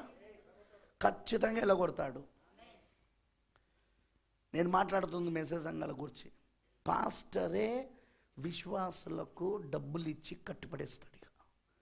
ఇప్పుడు విశ్వాసి, ఆ పాస్టర్ ఎంత చెడ్డవాడైనా, ఆ పాస్టర్ ఎంత దుర్బోధకుడైనా, ఎంత తప్పుడు బోధకుడైనా, ఇతను దాన్ని విడిచిపెట్టి ఎందుకు రాడో తెలుసా? డబ్బులు అడుగుతాడేమో, అందుకే మనం మన పాస్టర్కే సపోర్ట్ చేద్దాం. ఆ విధంగా చేసి పడేస్తారు. ఇప్పుడు సాతాను తంత్రాలు తెలియదనుకుంటాను. వధువుకి, వెధవలకు తెలియదు, వధువుకి తెలుసు. వధువు పట్టుకుంటుంది ఇట్లాంటివి అన్నీ కూడా. పెళ్లి కుమార్తె పట్టుకుంటుంది. సంఘాలలో పాస్టరే వడ్డీ వ్యాపారాలు, పాస్టరే డబ్బులు ఇచ్చి కట్టేసేయడం. ఇక ఆ పాస్టర్ డబ్బులు ఇచ్చి కట్టేసినప్పుడు ఆ వ్యక్తి ఎక్కడికి వెళ్ళగలడు? ఇంకొందరు ఆయనకు 50,000 ఇచ్చిండు, ఈయనకు 1,00,000 ఇచ్చిండు, రేపు నాకు 2,00,000 ఇస్తాడేమో, అందుకే ఉందాము. ఇంకొందరు బ్రదర్ సిస్టర్, నేను చెప్పేది నిజం. ఇప్పుడు ప్రస్తుతం జరుగుతున్న కార్యాలు ఇవి. ఎంత మెసేజ్లో, చర్చలలో జరుగుతున్న కార్యాలు. ఏ సజీవ దేవుని సంఘముగా ఉండాలని ప్రవక్త బోధించాడు, ఏలియా వచ్చి బోధించాడు. మళ్ళీ తిరిగి ఆది అపోస్తుల యొక్క పునాది పైన సంఘం కట్టబడాలని కేకలు వేశాడు. ఇప్పుడు మళ్ళీ దీని ఒక సంఘ శాఖగా మార్చేసి ఏలుతున్న బిషప్పుల పరిస్థితి ఏంది? అయ్యో వాళ్ళకు శ్రమ. ఒక రోజున భయంకరమైన శ్రమను వాళ్ళు పొందుకోబోతున్నారు. వాళ్ళపైకి భయంకరమైన తీర్పును దేవుడు కుమ్మరించబోతున్నాడు. ఖచ్చితంగా అది. ఎందుకంటే చరిత్రలో కుమ్మరించాడు. ఇప్పుడు అదే చరిత్రలో జరిగినదే మరలా ఇప్పుడు కూడా జరిగి తీరుతుంది. అక్కడ చరిత్రలో దేవుడు అక్కడ ఒక కార్యము చేశాడు, ఒక తీర్పుని ఇచ్చాడంటే, ఎప్పుడైనా అదే సిచ్యువేషన్, అదే పరిస్థితి, అదే సందర్భం వస్తే మళ్ళీ దేవుడు ఆ విధంగానే ప్రవర్తిస్తాడు. ఆయన మార్చుకోడు ప్రవర్తన, ఆయన మార్చుకోడు స్వభావాన్ని, ఆయన మార్చుకోడు ఆలోచనలను. అక్కడ చేసినట్టుగానే ఇక్కడ కూడా చేస్తాడు ఆయన. కొందరు ఏమనుకుంటున్నారు తెలుసా? అప్పుడంటే ఆయన ఉగ్రతను చేశాడు, కానీ ఇప్పుడు కృప కలిగిన దేవుడు ఆయన. అప్పుడంటే ఆయన ఉగ్రత, కానీ ఇప్పుడు కృప అండి. కానీ ఇప్పుడు మనం ఏం చేస్తానో ఇప్పుడు చూపిస్తాను. రెడీగా ఉన్నారా? లోతు దీవించబడ్డాడు, లోతు ఆస్వాదించబడ్డాడు. వాగ్దానం లేకపోయినా, పిలుపు లేకపోయినా, ఏర్పాటు లేకపోయినా, 3 విషయాలు. ఏర్పాటు, ఎన్నిక లేదు, దేవుని పిలుపు లేదు, దేవుడు వాగ్దానం లేదు. కరెక్టేనా? అయినా లోతు దీవించబడ్డాడు. సో భౌతిక దీవెనలకు, భౌతిక ఆశీర్వాదాలకు, మన లక్ష్యాలు మనం చేరుకోవడానికి, వర్తమానంలో ఆత్మీయంగా ఉన్నామని చెప్పడానికి ఎలాంటి సంబంధము లేదు. అలా ఎవడైనా బోధిస్తే వాడే అబద్ధ బోధకుడు. వాడే సాధ్యమైతే ఏర్పరచబడిన వారిని సైతము మోసగించడానికి వచ్చిన అబద్ధ క్రీస్తులు, అబద్ధ అభిషక్తులు వాళ్ళు. మత్తయి సువార్త 24:24 వాళ్ళు. మర్చిపోకండి విషయాన్ని. మరి ఏంటిది బ్రదర్? అదిగో అబ్రహాములాగా ఎన్ని దీవెనలున్నా, ఎన్ని ఆశీర్వాదాలున్నా, భౌతికంగా వాగ్దానం కొరకు కనిపెట్టేవాడు, శరీర మార్పు కొరకు కనిపెట్టేవాడు, శరీర మార్పు కొరకు ఎదురు చూసేవాడు, వాగ్దాన కుమారుణ్ణి పొందుకోవాలని ఆతృతగా, ఆశతో ఎదురు చూసేవాడు. ఆ ఆకలి దప్పిక వాగ్దానం గురించి కలుగున్నవాడే అబ్రహాం అయి ఉన్నాడు. నేను ఇదివరకే చెప్పాను, బ్రద్బారం అన్నాడు, ఐగుప్తులో ఏం జరిగిందంటే, ఆల్రెడీ ఈమె దాదాపున, లోతు భార్య దాదాపున అక్కడున్న స్త్రీల సంఘాలకు అన్నిటికీ అధ్యక్షురాలు అయిపోయింది. అప్పటికే ఆ ఉన్న కొద్ది రోజుల్లోనే లోతు యొక్క కుమార్తెలు ప్రతి ఫ్యాషన్ షోలో పాల్గొని కప్పులు గెలుస్తూ ఉన్నారు, మెడల్స్ గెలుస్తూ ఉన్నారు. అందముగా తయారు చేసే బ్యూటీ పార్లర్స్కి వెళ్తూ చక్కగా తయారవుతూ, నెయిల్ పాలిషింగ్, టాటూస్, ఇప్పుడు అవేగా మొత్తం ఫ్యాషన్ అంతా. నడుముకు టాటూ, బొడ్డుకు టాటూ, చేతులకు టాటూస్ కనబడే విధంగా. ఇప్పుడు టాటూస్ అంటే మనం ఇంకో విధంగా చెప్పాలంటే దాన్ని ఏమంటారు, ఇది కూడా ఉంది కదా, పచ్చబొట్టే కాదు, ఇది కూడా ఉంది కదా, ఏంటిది ఇప్పుడు పెళ్ళప్పుడు వేస్తారు చూడండి, మెహందీ, చేతులకు మెహందీ, కరెక్టేనా? ఆల్ దీస్ థింగ్స్, ఇవన్నీ కూడా ఈరోజు వాళ్ళు వేసుకొని చాలా ఫ్యాషనబుల్గా తయారైపోయారు. They are very happy with Egypt. ఐగుప్తులో వాళ్ళు చాలా ఆనందంగా ఉన్నారు. కానీ దేవుని చేత పిలువబడిన అబ్రహాము మాత్రం ఆనందంగా లేడు, శారా ఆనందంగా లేదు. ఎప్పుడు విడిచిపెట్టి వెళ్ళిపోదామని ఎదురు చూస్తున్నారు వాళ్ళు. They are waiting to come out, దాంట్లో నుండి బయటికి రావడానికి. బ్రదర్ బ్రానమ్ అంటాడు, వీళ్ళు కూడా లోతుతో ఉన్న అబ్రహాంతో ఉన్న లోతు కూడా ఐగుప్తులో నుండి బయటకు వచ్చాడు. అబ్రహాము లోతును వెంట పెట్టుకొని ఐగుప్తులో నుండి నిగమునికి వచ్చాడు. కానీ అప్పటికే వాళ్ళ మనస్సంతా ఐగుప్తు పైననే ఉంది. వాళ్ళు బయటకు వచ్చారు కానీ వాళ్ళ మనసు బయటికి రాలేదు. అందుకే వాళ్ళు వాగ్దాన దేశంలోనికి ఐగుప్తును పట్టుకొని వచ్చారు, అంటే ఐగుప్తు మనసును పట్టుకొని వచ్చారు.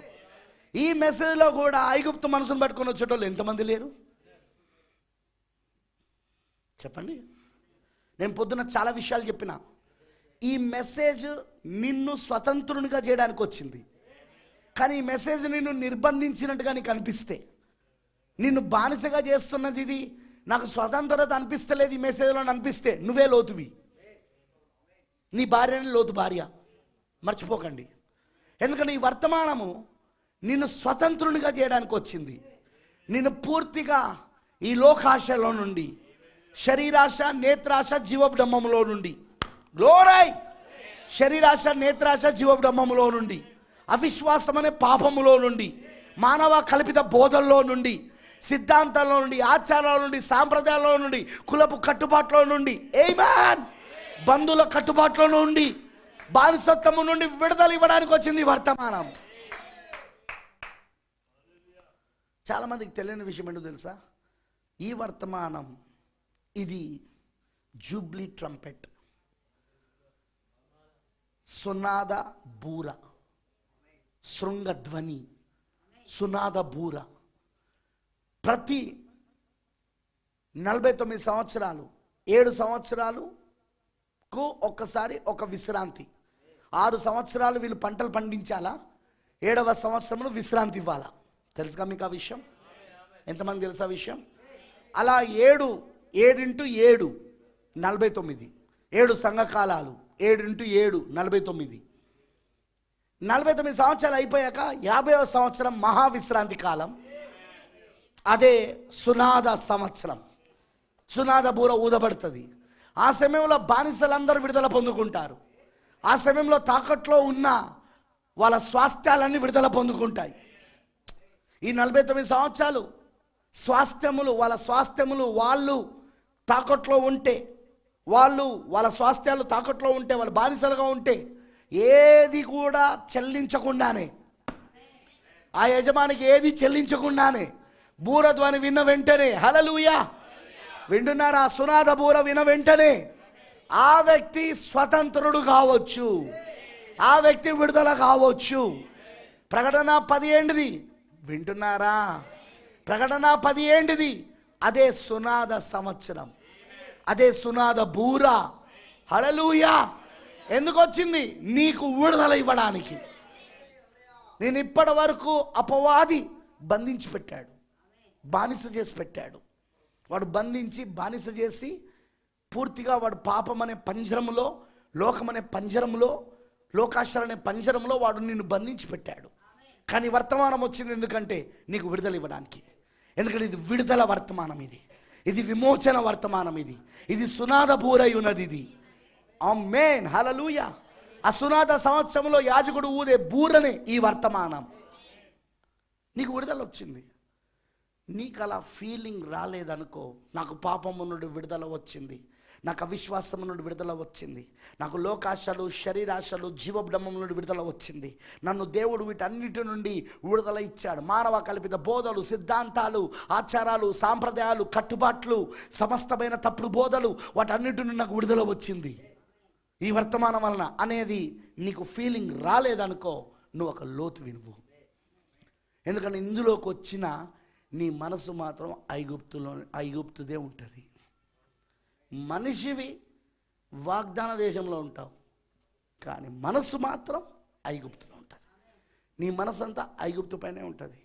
మొదటి నిర్గమంలో అదే కదా, మీరు చదవలేదా?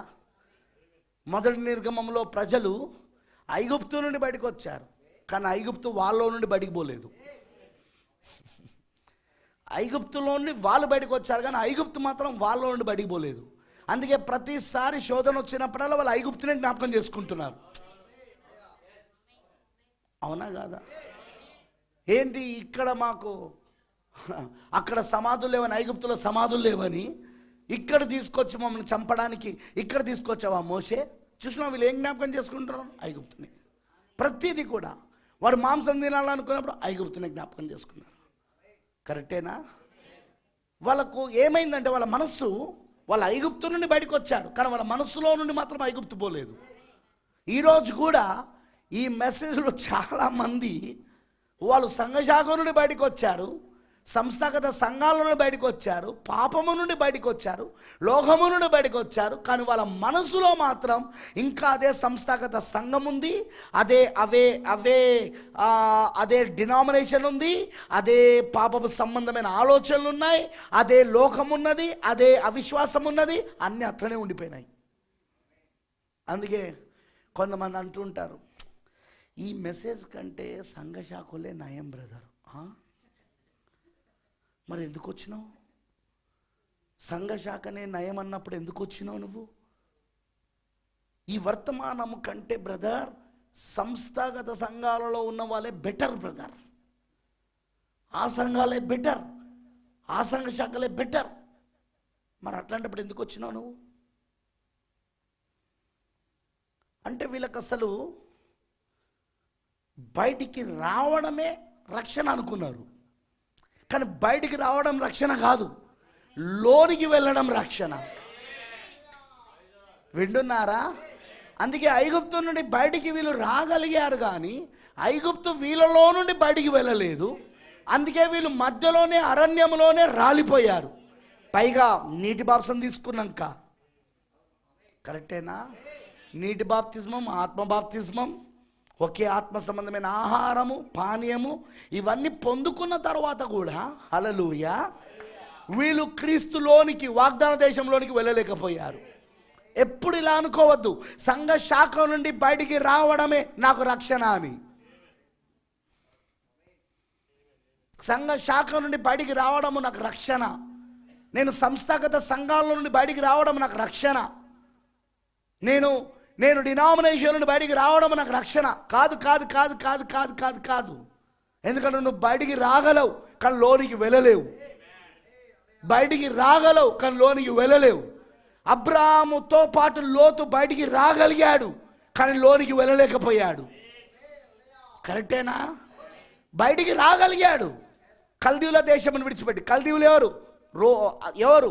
అదే మనం చూస్తున్న బబులోను. అయ్యయ్యో, 10వ అధ్యాయంలో బబులోను లేదా? బబులోను గోపురం లేదా? బాబేలు గోపురం వినండి. అక్కడ నుండే కదా అబ్రాహాం బయటకు వచ్చింది, అబ్రాహాం కుటుంబీకులు అక్కడ నుండే కదా బయటకు వచ్చింది. అయ్యయ్యో, ఆ కల్దీయుల దేశం నుండే కదా అబ్రాహాం బయటకు వచ్చింది, ఊరన్న దేశం నుండి. అవునా కాదా? ఆయనతో పాటు లోతు కూడా వచ్చాడా? ఇప్పుడు బయటికి రావడం, బబులో నుండి బయటికి రావడం సరిపోదు, అది రక్షణ కాదు. మరి ఏంటిది బ్రదర్? లోనికి వెళ్ళాల. నువ్వు లోనికి వెళ్ళాలి అంటే యోర్దాను ఉన్నది మధ్యలో, యోర్దాను దాటాల. నువ్వు యోర్దాను దాటాలంటే యోర్దాను దగ్గర నువ్వు చచ్చిపోవాలా? ఏం కావాలా? నువ్వు చావకుండా పునరుద్ధారం పొందుకోలేవు. ఓ విత్తనము జన్మించాలంటే, చెట్టుగా అది జన్మించాలంటే ముందు అది చావాలి. గోధుమ గింజగా ఒంటిగా ఉంటే లాభమేమీ లేదు, కానీ అది భూమిలో పడి చనిపోతే విస్తారమైన గోధుమలను తీసుకురాగలదు. అది యేసు చెప్పాడా లేదా? హల్లెలూయా. ఒక గోధుమ చనిపోతేనే మరలా తిరిగి బ్రతకగలదు. నువ్వు నీ లోకాశలలో చచ్చిపోవాలి. నువ్వు నీ మొదటి భర్త చచ్చిపోవాలి. నీ మొదటి భర్త పాము, నీ మొదటి భర్త సర్పం, నీ మొదటి భర్త నీ మొదటి జన్మ ద్వారా వచ్చిన భర్త, నీ మొదటి తల్లి గర్భంలో నుండి ఆది పాపం ద్వారా వచ్చిన భర్త. వింటున్నారా? ఆది పాపం ద్వారా వచ్చిన భర్త. హల్లెలూయా. అతను ఆది పాపం ద్వారా వచ్చిన భర్త. అతను అది చచ్చిపోవాలి నీ లోపట. చచ్చిపోతేనే క్రొత్త జీవం బయటకు వస్తుంది. చచ్చిపోతేనే. అందుకే చాలామంది ఎక్కడ ఉన్నారంటే, పాస్టర్ గారు నేను బ్యాప్టిస్ట్ని విడిచిపెట్టి బయటకు వచ్చేసిన, నేను పెంతెకోస్తేని విడిచిపెట్టి బయటకు వచ్చేసిన, నేను సిఎస్ఐని విడిచిపెట్టి బయటకు వచ్చేసిన, నేను హిందుత్వాన్ని విడిచిపెట్టి బయటకు వచ్చేసిన, నేను ఒకప్పుడు హిందువుని ఇప్పుడు బయటకు వచ్చేసిన, నేను విగ్రహార్థనను విడిచిపెట్టి బయటకు వచ్చేసిన, నేను ముస్లింని, నేను ఆ ముస్లిం నుండి బయటకు వచ్చేసిన. సార్ బయటకు వచ్చినావయ్యా, కానీ లోపడి పోయినావా? ప్రాబ్లం ఇక్కడ ఏంటంటే, బయటికి వచ్చుట ద్వారా నీకు రక్షణ రాదు, కానీ లోనికి వెళ్ళుట ద్వారానే రక్షణ వస్తుంది. వింటున్నారా నేను చెప్పింది? బయటికి వచ్చుట ద్వారా నీకు రక్షణ రాదు, కానీ లోనికి వెళ్ళాలా, క్రీస్తులోనికి వెళ్ళాలా. నువ్వు ఓడలోనికి వెళ్ళాలా, బయటకు వస్తే సరిపోదు.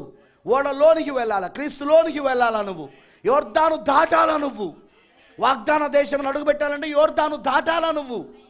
హల్లెలూయా. పాపం వాళ్ళు ఏమనుకున్నారంటే, ఆ 20 లక్షల మందిలో 2 తప్ప మిగతా వాళ్ళంతా మేము బయటకు వచ్చేసాంగా, ఆల్రెడీ మేము రక్షించబడ్డాం. ఈరోజు ఎంటెంఎస్లో ఎంతమంది అట్లా అనుకోవట్లేదు, ఎంతమంది సేవకులలో అనుకోవట్లేదు, ఎంతమంది విశ్వాసులు అట్లా అనుకోవట్లేదు. మేము బ్యాప్టిస్ట్ నుండి బయటకు వచ్చేసాం, మేము జీడిఎం చర్చ్ నుండి బయటకు వచ్చేసాం, మేము లూథరన్ చర్చ్ నుండి బయటకు వచ్చేసాం, మేము పెంతెకోస్తు నుండి బయటకు వచ్చేసాం, మేము హెబ్రోన్ నుండి బయటకు వచ్చేసాం, మేము బైబిల్ మిషన్ నుండి బయటకు వచ్చేసాం. అయ్యా బయటకు వచ్చావు, కానీ లోపల పోయినావా? ఎందుకంటే లోపల పోవాలంటే ముందు నీలో అవన్నీ బయటికి వెళ్ళిపోవాలి. నువ్వు మాత్రమే బయటికి రావడం కాదు, నీలో ఉన్న అవి కూడా బయటికి వెళ్ళిపోవాలి. అప్పుడు నువ్వు లోపలికి వెళ్ళగలుగుతావు. బ్రదర్ అంటాడు, లోతు భార్య లోతుతో పాటు ఐగుప్తులో నుండి నెగేబునకు వచ్చింది అబ్రహాంతో పాటు, కానీ వాళ్ళు ఐగుప్తును కూడా తీసుకొచ్చుకున్నారు. మరి మనసంతా ఐగుప్తులోనే ఉంది.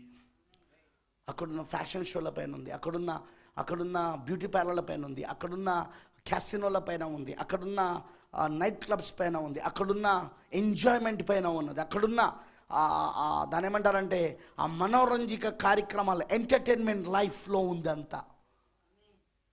They are not satisfied. వాళ్ళు ఇందులోకి రావడం వలన వాళ్ళకి ఎలాంటి సంతృప్తి లేదు వాళ్ళకు. They are only waiting for chance. వారు కేవలం ఒక అవకాశం కోసం ఎదురు చూస్తున్నారు. వింటున్నారా?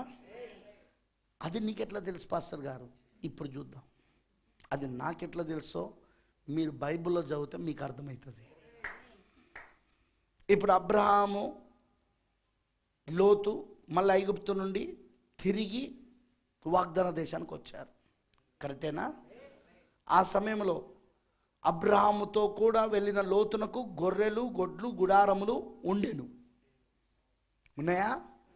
సో దేవుని ఏర్పాటు, దేవుని పిలుపు, దేవుని వాగ్దానం, ఈ 3 లేకుండానే ఒక వ్యక్తి భౌతికంగా దీవించబడగలడా?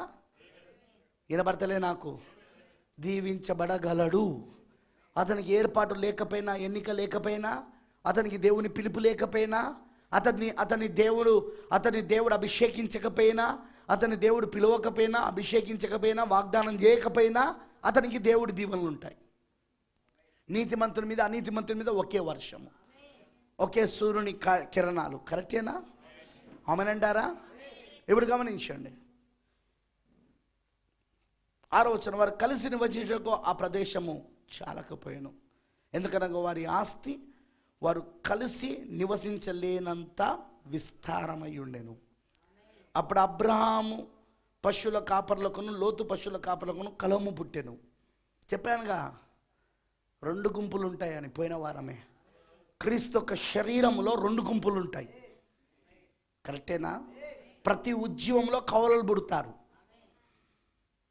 రైట్? ఆది కాండము నుండి అదే, ప్రకటన గ్రంథం వరకు అదే మాదిరి, అదే ఛాయ, అదే రూపము. ప్రతి ఉజ్జీవములో ఒకే శరీరంలో నుండి, ఒకే స్త్రీ శరీరంలో నుండి ఇద్దరు కవలలు. కరెక్టేనా? స్త్రీ సంగమై ఉన్నది, ఇద్దరు కవలలు ప్రతి ఉజ్జీవంలో. అక్కడ ఏబేలు కయోను వచ్చారా? ఆ తర్వాత ఏషావు యాకోబు వచ్చారా? వినబడతలేదు నాకు. ఇస్సాకు ఇష్మాయిలు, ఆమేన్. యేసుక్రీస్తు యూదా. కరెక్టేనా? తర్వాత ఎఫెసీ సంఘకాలానికి వచ్చినప్పుడు నిజ ద్రాక్షవలి, కారు ద్రాక్షవలి, గోధుమ, గురుగు. ప్రతి ఉద్యమంలో కవలలు. రైట్? ఇప్పుడు కూడా అబ్రాహాము, లోతు. ఎందుకంటే ఇవి అవే తినాలి కదా. మర్చిపోకండి, ఈ చరిత్ర ఇప్పుడు జరుగుతున్నది. నేను చెప్పలేదు, బైబిల్ చెప్తా ఉన్నది, యేసుక్రీస్తు చెప్పాడు. ఆమేనంటారా? సో ఇప్పుడు కూడా ఒకే వర్తమానం ఫ్రేమ్లో, ఒకే మెసేజ్ ఫ్రేమ్లో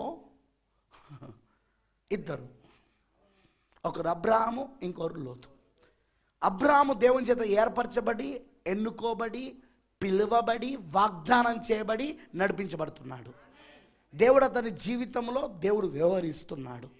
దేవుడు అతని జీవితంలో జోక్యం తీసుకుంటున్నాడు. కానీ అదే లోతు ఏర్పాట్లో లేడు, ఎన్నికలో లేడు. ఏర్పాటు లేక ఎన్నికలో లేడు. అలా పిలువబడలేదు, అలా వాగ్దానం చేయబడలేదు. కనీసం దేవుడు ఒక్కసారి కూడా అతనితో వ్యవహరించలేదు. But still is in the message. ఆయనను అతను వర్తమానంలో ఉన్నాడు. కరెక్టేనా? ఆయనను అతను వర్తమానంలో ఉన్నాడు. వర్తమానంలో ఉన్నందుకు దేవుడు అతన్ని దీవించాడు. దేవుడు అతన్ని ఆశీర్వదించాడు. సమానంగా అబ్రహాంతో పాటు సమానంగా ఆశీర్వదించాడు. పిలుపు లేనివాడు పిలుపు ఉన్నవాంతో సమానంగా ఆశీర్వదించబడ్డాడు. ఏర్పాట్లో లేనివాడు ఏర్పాట్లో ఉన్నవాంతో సమానంగా ఆశీర్వదించబడ్డాడు. వాగ్దానం లేనివాడు వాగ్దానం ఉన్నవాంతో సమానంగా ఆశీర్వదించబడ్డాడు. ఇప్పుడు సమస్య ఎక్కడొచ్చిందంటే, నేను అబ్రహాము గుంపు మాది, నేను అబ్రహాం వాడను. లోతు దగ్గర ఉన్న కాపర్లో మేము లోతు వారం, మేము లోతు వారం. వీళ్ళు అబ్రహాం వారు, మేము లోతు వారం. వీళ్ళ మధ్యలో కొట్లాట మొదలైంది, వీళ్ళ మధ్యలో గొడవ మొదలైంది, వీళ్ళ మధ్యలో వైరం మొదలైంది. నేను అబ్రహాం వాడని ఒకరు, లోతు వాడని ఒకరు. సేమ్ ఎఫెసీలో కూడా అదేనా? నేను పౌలు వాడని ఒకడు, నేను అపోలో వాడని ఒకడు. కరెక్టేనా? సేమ్ స్పిరిట్, అదే ఆత్మ.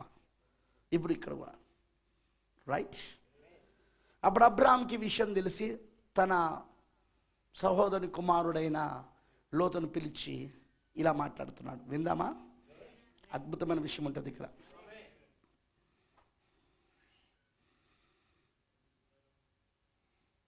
ఎనిమిది వచనం. కాబట్టి అబ్రాహాము, మనము బంధువులము గనుక నాకును నీకును, నా పశువుల కాపర్లకును నీ పశువుల కాపర్లకును కలహము ఉండకూడదు.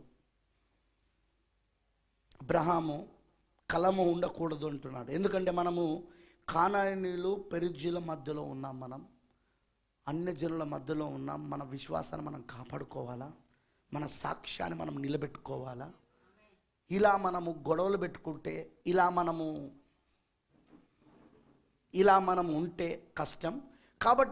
కాబట్టి కలిసిపోదాం అని అంటలేడు, విడిపోదాం అంటాడు. అదే ఇప్పుడు మెసేజ్ బిలీవర్స్ ఏమంటారు? ఇప్పుడు మెసేజ్లో ఉన్న వాళ్ళు ఏమంటున్నారో తెలుసా? ఆయన మాతో కలవడయ్యా. ఇక్కడ విడిపోయాడా, కలిశాడా? వినబడతలే అంతే. God is a separator, God is not a good mixer. దేవుడు ఎప్పుడు వేరు చేసేవాడు దేవుడు. కరెక్టేనా? అబ్రాహాము జీవితంలో ఇప్పటివరకు అంతా వేరు చేసుకుంటూనే వచ్చాడు. ఇప్పుడు లోతును కూడా వేరు చేస్తున్నాడు. తండ్రిని వేరు చేశాడు, తండ్రిని చంపాల్సి వచ్చింది దేవుడు. బ్రదర్ బేనం అంటాడు, దేవుడే తండ్రిని చంపాల్సి వచ్చింది. ఎందుకంటే తండ్రిని కూడా వెంట పెట్టుకుని వచ్చాడు. తండ్రిని దేవుడు చంపాల్సి వచ్చింది. సో హీ డైడ్, అతను చనిపోయాడు. ఇప్పుడు లోతును వేరు చేయాలా? ఇప్పుడు దేవుడే he's not a good mixer, he's a separator. అతను ఎప్పుడు కూడా కలిసి ఉండడు, కలపడానికి దేవుడు ప్రయత్నించాడు. విశ్వాసిని అవిశ్వాసిని కలపడు.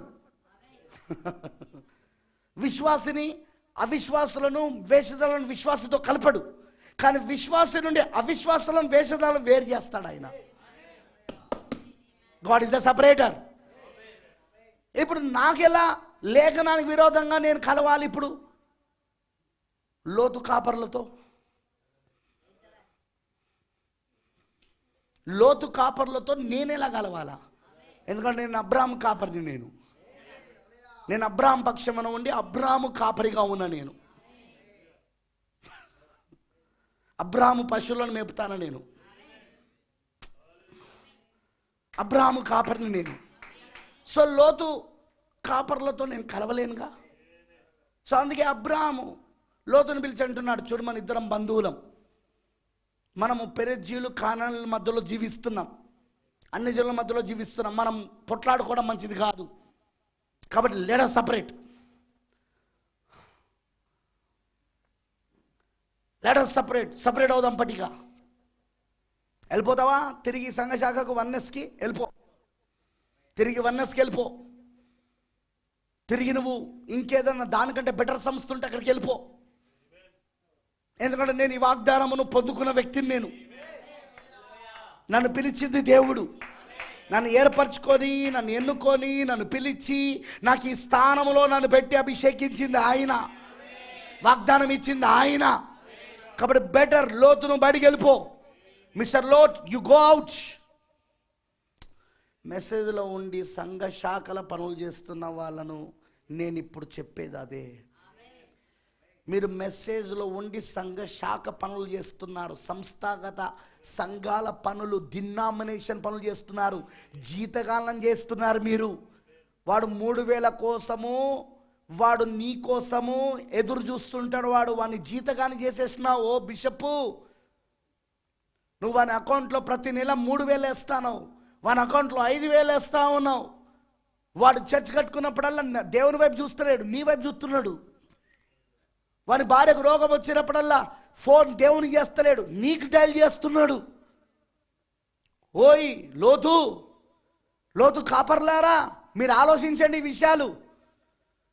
Think about it. ఆలోచించు.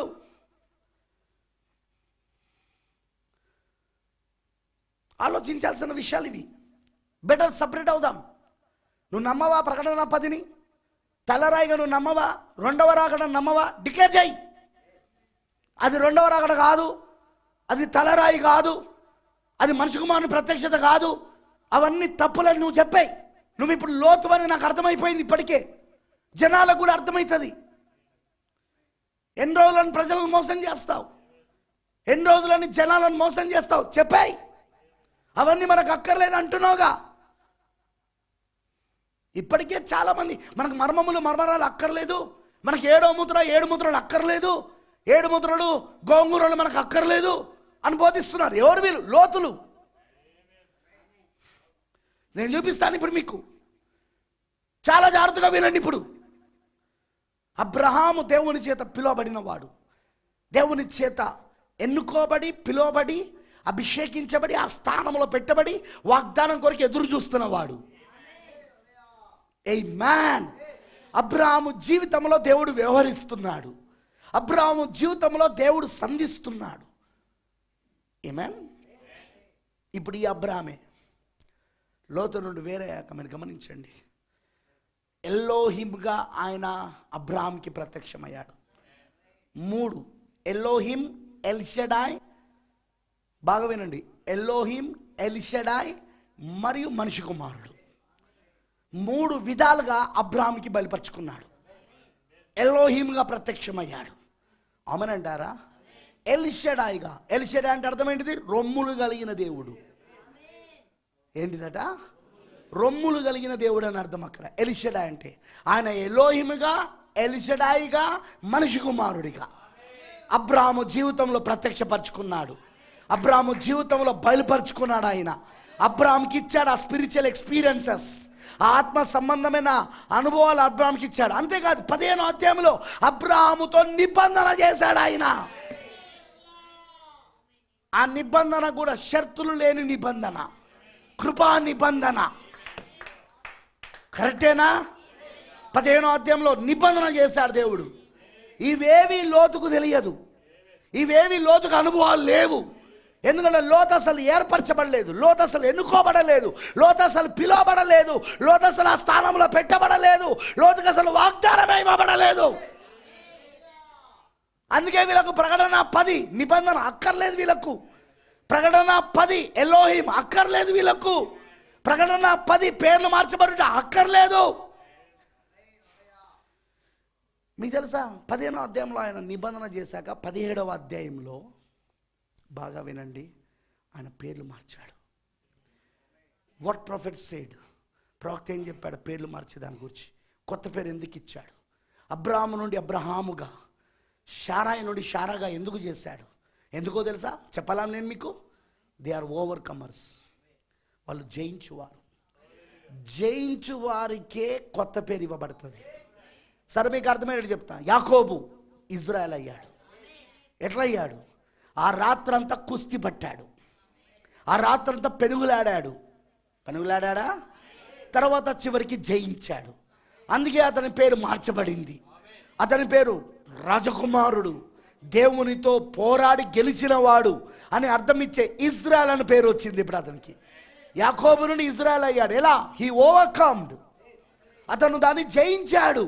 ఇప్పుడు అబ్రాహాము నుండి అబ్రహాముగా, షారాయి నుండి షారాగా ఎందుకు దేవుడు మారుస్తున్నాడు అనుకున్నావు? దే ఓవర్కమ్, వాళ్ళు జయించారు. వాళ్ళు ఇప్పుడు హల్లెలూయా, వాళ్ళు జయించబడ్డారు. ఇప్పుడు వాళ్ళు జయించు వారికే క్రొత్త నామము, జయించు వారికే క్రొత్త పేరు ఇస్తాడు ఆయన.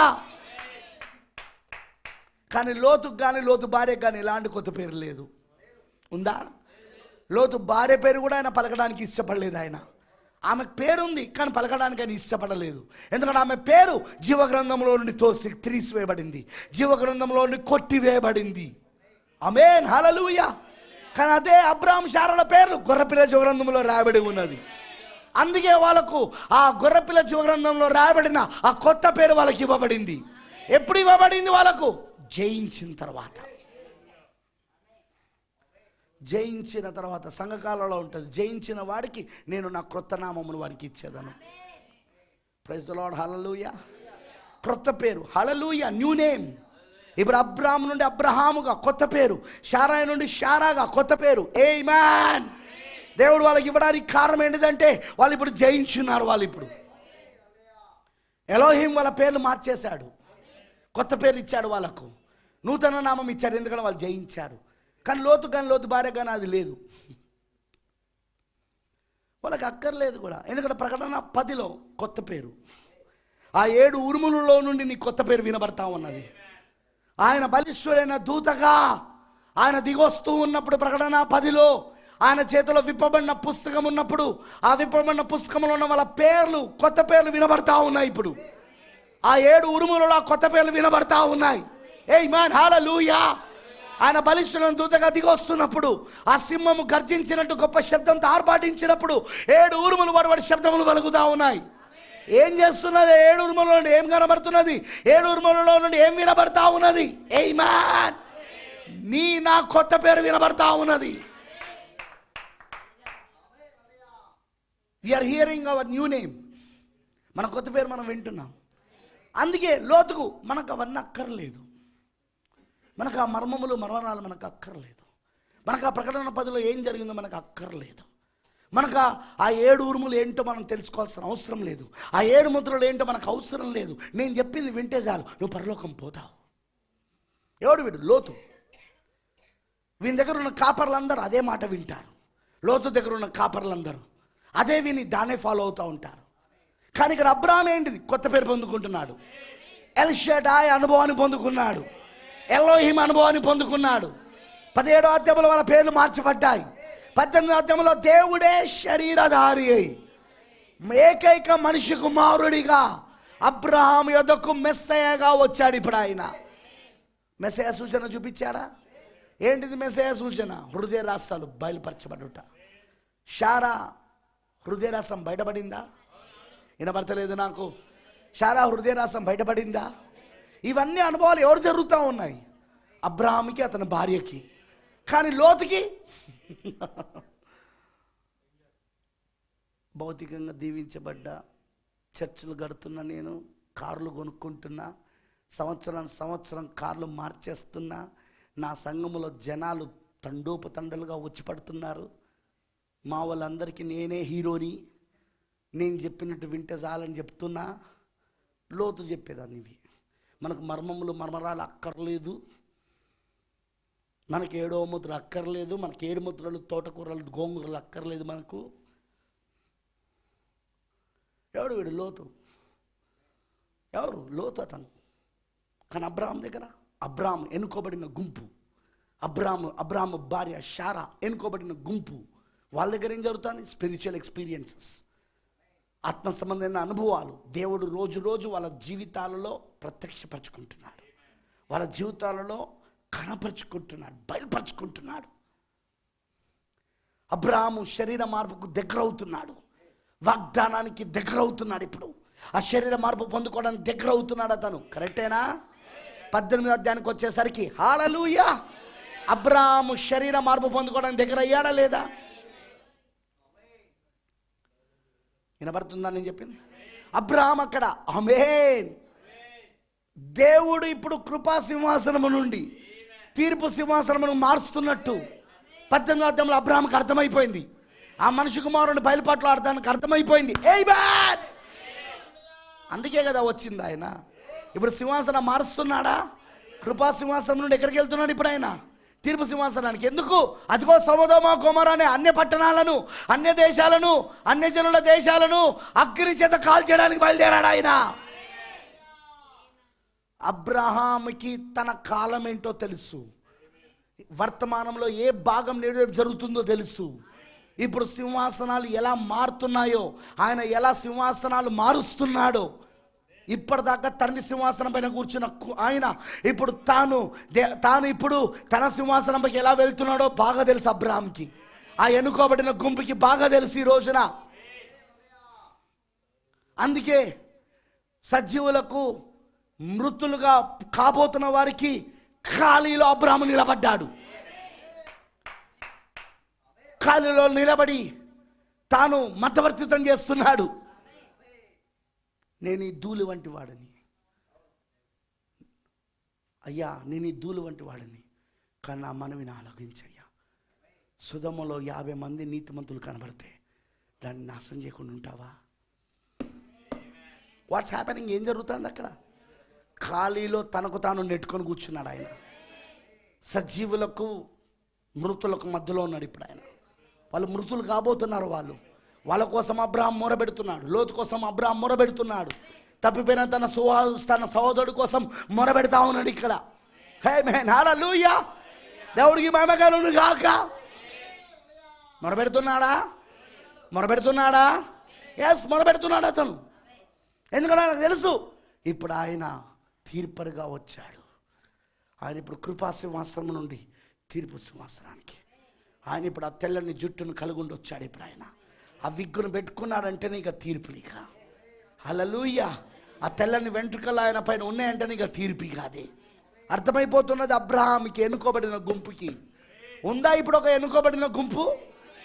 గమనిస్తున్నదా ఈ విషయాలన్నింటినీ? ఇప్పుడు 1963లో వచ్చింది. ఏంటిది అది? తెల్లని వెంట్రుకలు కలుగున్న విగ్గుతో ఆయన వచ్చాడు. ఆయన అది కృపనా? కాదు, తీర్పు అది. ఎందుకంటే కృప నుండి ఇప్పుడు తీర్పులోనికి వెళ్తున్నాడు ఇప్పుడు ఆయన. ఇప్పుడు సొదొమ గొమొర్రా అన్య జనుల పట్టణాలను, ఆ దేశాలను నాశనం చేయడానికి వెళ్తా ఉన్నాడు ఇప్పుడు ఆయన. వాళ్ళని తీర్పులు తీర్చడానికి వెళ్తా ఉన్నాడు.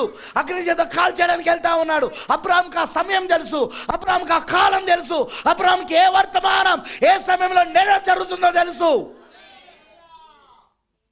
ఆ ఎన్నుకోబడిన గుంపుకి అబ్రహాము, ఇప్పుడు ఎన్నుకోబడిన గుంపుకి అబ్రహాము తెలుసు వీళ్ళకి ఇప్పుడు ఏం జరుగుతుందో. They can catch the revolution. వాళ్ళు ప్రత్యక్షతను పట్టుకోగలరు.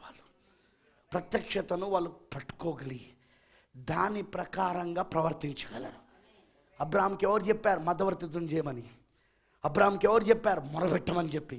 అబ్రాహాంకి ఎవరు చెప్పారు ఆ కాలి బూడిద కాబోతున్న ఆ పట్టణంలో ఉన్న ప్రజల కోసం, ముఖ్యంగా తన రక్త సంబంధి, తన యొక్క అన్న కుమారుడు, వింటున్నారా, తన సహోదరి కుమారుడు ఎవరు లోతు కోసం మొరపెట్టమని ఎవరు చెప్పారు? ఎవరు చెప్పాల్సిన అవసరం లేదు. అబ్రాహాము ఆ కాలములను గుర్తించగలుగుతాడు. వర్తమానంలో ఏ భాగం నెరవేర్పు జరుగుతుందో అబ్రాహాముకి బాగా తెలుసు. ఇప్పుడు కూడా ఎన్నుకోబడిన వారికి ఎవరు ఏం చెప్పాల్సిన అవసరం లేదు. వర్తమానంలో ఏ భాగం ఇప్పుడు నెరవేర్పు జరుగుతుందో వాళ్ళకి తెలుసు. వాళ్ళు ఇప్పుడు ఆ ఖాళీలో ఉన్నారని, వాళ్ళు ఇప్పుడు ఆ మధ్యవర్తిత్వం చేయవలసి ఉన్నదని వాళ్ళకి ఎవరు చెప్పాల్సిన అవసరం లేదు. వాళ్ళు చేస్తారు. వాళ్ళు పట్టుకున్నారా? మీకు అర్థమైందా? కానీ లోతుకి ఇవన్నీ మనకు తెలుసా? లోతుకు దేవుడు ఎన్నడూ ఎలోహిమ్గా బయలుపరచుకోలేదు. లోతుకు దేవుడు ఎన్నడూ ఎలీషాదాయిగా బయలుపరచుకోలేదు. లోతుకు దేవుడు ఎన్నడూ కూడా ఏకైక మనిషి కుమారుడిగా బయలుపరచుకోలేదు. కానీ అదే ఎన్నుకోబడిన గుంపు అబ్రహాం అతని భార్యకు మాత్రం ఆయన ఎలోహిమ్గా, ఎలిషడాయిగా, వింటున్నారా, ఎలోహిమ్గా, ఎలిషడాయిగా, ఏకైక మనిషి కుమారుడిగా బయలుపరుచుకుంటున్నాడు. ఆ సూచనలన్నీ ఎవరు జరుగుతున్నాయంటే ఎన్నుకోబడిన గుంపుకి. ప్రకటన 10 ఎవరు జరుగుతుందంటే ఎన్నుకోబడిన వారికి, ఎన్నుకోబడిన గుంపుకు జరుగుతున్నది. ఎన్నుకోబడని వాళ్ళ కోసం కాదది. ఎన్నికలో లేని వాళ్ళ కోసం కాదది. ఏర్పాట్లో లేని వాళ్ళ కోసం కాదది. ఏర్పాట్లో ఎన్నికలో లేని వారి కోసం కాదది. ఎందుకంటే లోతులు వస్తూ ఉంటారు, మెసేజ్లో పోతూ ఉంటారు. వాళ్ళకి అవసరం లేదు ఇవన్నీ. వాళ్ళు ఇంకా ఏమైనా బ్రహ్మపరుస్తున్నారు, ఇంకా ఆ స్థితికి మనం రాలేదు, అవన్నీ తెలుసుకునే స్థాయికి మనం రాలేదు. 40 ఏళ్ళ నుండి వర్తమానం బోధిస్తాను, ఇంకా ఆ స్థాయికి రాలేదా? ప్రవక్త వచ్చిపోయి 55 ఏళ్ళైంది, ఇంకా ఆ స్థాయికి సంఘం రాలేదా? ప్రవక్త వచ్చిపోయి ఆయన చెప్పిన ప్రవచనాలు ఇంకా నెరవేర్పు జరుగుతలేదా? ఆయన చెప్పిన సూపర్ రేస్, సూపర్ చర్చ్, అతీతమైన సంఘం, అతీతమైన జాతి ఇంకా రాలేదా? ఒకవైపు అటువైపు చూస్తే లోతు సిద్ధపడుతున్నాడు, అటువైపు చూస్తే సొదొమ గొమొర్రాలు నాశనం అవడానికి రెడీగా ఉన్నాయి. అన్ని జనుల ప్రపంచం నాశనం అవడానికి సిద్ధంగా ఉంది, అగ్ని చేత కాల్చివేయబడడానికి, పేలిపోవడానికి రెడీగా ఉన్నది. కరెక్టేనా? ఒకవైపు అటు జరుగుతూ ఉంటే కూడా ఇంకా ఇక్కడ ఎన్నుకోబడిన గుంపు అబ్రాహాము, ఎన్నుకోబడిన గుంపు సాదృశ్యం, ఇంకా వీళ్ళు సిద్ధపడలేదు, ఇంకా స్థాయికి రాలేదని బోధిస్తున్నావు అంటే నువ్వెంత మోసగాడివి, నువ్వెంత భ్రమపరిచే ఆత్మ కలిగినోడివి, ఎంత లాలన చేయ ఆత్మ నీలో పనిచేస్తున్నది. దాన్ని వింటున్న ప్రజలు ఎట్లా మోసపోతున్నారు? మత్తయి సువార్త 24:24 ప్రకారంగా సాధ్యమైతే ఏర్పరచబడిన వారిని సైతం మోసగించడానికి ప్రయత్నిస్తారని చెప్పినట్టుగా ఇప్పుడు అదే జరుగుతూ ఉన్నది ఈ మెసేజ్లో. ఇంకా మీరు రాలేదు ఆ స్థితికి. ఎవడు చెప్పినో? నువ్వెవడు అనడానికి?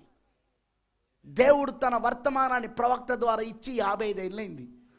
ఒకవైపు అన్య ప్రపంచము, అన్య జనుల ప్రపంచము అగ్ని చేత కాల్చివేయడానికి రెడీగా ఉన్నది. ఇప్పటికే తాత్కాలిక తీర్పులు మొదలైనాయి. తాత్కాలికమైన తీర్పులు ఇప్పటికే మొదలైనాయి. నువ్వు ఎలా చెప్పగలవు ఇంకా రాలేదు, ఇంకా వధువు ఆ స్థితికి రాలేదు? ఇవన్నీ ఆయన ఎలోహిమ్గా, ఎలిషడాయిగా, ఏకైక మనిషి కుమారుడిగా ఆయన ప్రత్యక్షపరచుకునే స్థితికి వధువు రాలేదని. తప్పుడు బోధలు, అబద్ధపు బోధలు, భ్రమపరచు ఆత్మలు అనేకులను మోసం చేస్తున్నాయి. కానీ ఏర్పరచబడిన వాళ్ళు కొందరే. కరెక్టేనా? ఎన్నుకోబడిన వాళ్ళు కొందరే. నాశనానికి పోయేవారు అనేకులు. అందుకే అనేకులు మోసపరచబడతారు. కొందరే ఈ విషయాలను గ్రహిస్తారు, కొందరే ఈ విషయాలను పట్టుకోగలుగుతారు. ఏం జరుగుతుందో, ఎందుకంటే అది వాళ్ళకు మాత్రమే జరుగుతూ ఉంటుంది. అది వాళ్ళ జీవితాలలో మాత్రమే దేవుడు జరిగిస్తూ ఉంటాడు. అబ్రాహాము జీవితంలో మాత్రమే అది జరుగుతూ ఉన్నది. లోతుకు సంబంధం లేదు. లోతు పక్కకున్నా అతనికి ఏమి అనుభవాలు లేవు. లోతు పక్కకున్నా అతనికి ఎలాంటి స్వరము వినబడడం కానీ, కలలు రావడం కానీ, దర్శనాలు రావడం కానీ, ఎలాంటి అతనికి అసలు ఆత్మ సంబంధమైన జీవితంలో ఒకటి కూడా లోతుకి ఏం జరగలేదు. జరిగిందా? ఎక్కడున్నాడు? మెసేజ్లోనే ఉన్నాడు. ఎక్కడున్నాడు? వాగ్దాన భూమిలోనే ఉన్నాడు. బయటకు వచ్చాడు అతను కూడా, అబ్రాహాముతో పాటు అతను కూడా. పోప్ రోమ్ను విడిచిపెట్టి బయటకు వచ్చాడు, బబులోను విడిచిపెట్టి బయటకు వచ్చాడు. కానీ బయటకు వస్తే సరిపోయిందా? బయటకు వస్తే సరిపోయిందా? లోనికి వెళ్ళాలా? ఆమేన్. సరిగ్గా అబ్రహాము తన సహోదరుని కుమారుడైన లోతును పిలిచి, మనం ఇప్పుడు వేరే సమయం వచ్చేసింది కాబట్టి లోతు, ఈ దేశమంతా నీ ఎదుట ఉన్నది, దయచేసి నన్ను విడిచి వేరుగా నుండుము. నేను కూడా అదే కోరుతాను. ఈ లోతు సంఘ కాపరులను విడిచి వేరుగా ఉండాలని. ఈ లోతు సంఘ కాపరులు ఏమని చెప్తున్నారో తెలుసా? మేము మార్పాస్టర్ని పిలువం. ఎట్లా పిలుస్తావు? నేను వస్తే ఆదికాండం 18 గురించి మాట్లాడతా, నేను వస్తే ఆదికాండం 17 గురించి మాట్లాడతా, నేను వస్తే ఆదికాండం 15 గురించి మాట్లాడతా. ఎందుకంటే ఆదికాండం 15, ఆదికాండం 17, ఆదికాండం 18 ఇవన్నీ ప్రకటన 10లో జరుగుతూ ఉన్నది. నేను వస్తే ప్రకటన 10 గురించి చదువుతా. అది నీ భాష కాదుగా, అది నీకు సంబంధించింది కాదుగా. లోతు యొక్క పులిపిట్ ఎక్కాల్సిన అవసరం నాకు లేదు. లోతు యొక్క పులిపిట్ వెనకాల నిలబడి బోధించాల్సిన అవసరం నాకు లేదు. ఎందుకంటే వాళ్ళకి చెప్పిన ఈ విషయాలు అర్థం కావు. అర్థమై ఉంటే యూట్యూబ్లో ఉన్నాయి కదా, వినొచ్చు కదా. అర్థమై ఉంటే ప్రవక్త 7 ముద్రలలో బోధించాడు కదా, అర్థమై ఉంటే 7 సంఘాలలో బోధించాడు కదా, వాళ్ళ దగ్గర ఉన్న పుస్తకాలన్నింటిలో ఇవన్నీ బోధించాడుగా. ఏ పుస్తకం తీసుకొచ్చినా నేను వీటిని చూపిస్తా కదా. నువ్వు ఏ మెసేజ్ బుక్ అయినా తీసుకురా, వీటిని నేను చూపిస్తాను. నీకు అందులో ప్రవక్త చెప్పడం వాళ్ళకి అర్థమైతే అందులో అర్థం కావాలగా. అర్థమైతే నేను యూట్యూబ్లో బోధిస్తున్నప్పుడే అర్థం కావాలగా. ఎందుకంటే వాళ్ళు లోతు, వాళ్ళకి అర్థం కాదు ఇవి. They don't understand. ఇప్పుడు అంటున్నాడు, దయచేసి నన్ను విడిచి వెళ్ళిపో. దయచేసి మనం కలిసిపోదాం, గొడవలు ఆపుదాం, మన మధ్యలో ఒక సమాధానపు ఒప్పందం పెట్టుకుందాం. మనం అందరం కలిసి ఒక ఒప్పందానికి వద్దాం. ఎంటైర్ మెసేజ్లో ఉన్న పాస్టర్లు అందరూ కలిసి ఒక ఒప్పందానికి వద్దాం. ఓయ్ నేను ఒప్పుకోను బ్రదర్. ఎందుకు ఒప్పుకోవు? లేఖనం ప్రకారంగా ఒప్పుకోను నేను. దానికి నాకు లేఖనాలు ఉన్నాయి, నా దగ్గర లేఖనాలు ఉన్నాయి. దానికి జవాబు చెప్పిన తర్వాతనే ముందుకెళ్దాం. అబ్రహాము సంధి చేయడానికి విలువలేదు. అబ్రహాము కలిసిపోదామని చెప్పడానికి విలువలేదు. అబ్రహాము గుడ్ మిక్సర్ కాదు, అబ్రహాం గ్రేట్ సపరేటర్. ఒక మంచి కలగొలుపుగా వెళ్ళేవాడు కాదు ఆయన. అందుకే వరంగల్లో మొత్తం పాస్టర్లందరూ మా పక్షమనే ఉంటే ఉండని, నేను మాత్రం కలవను.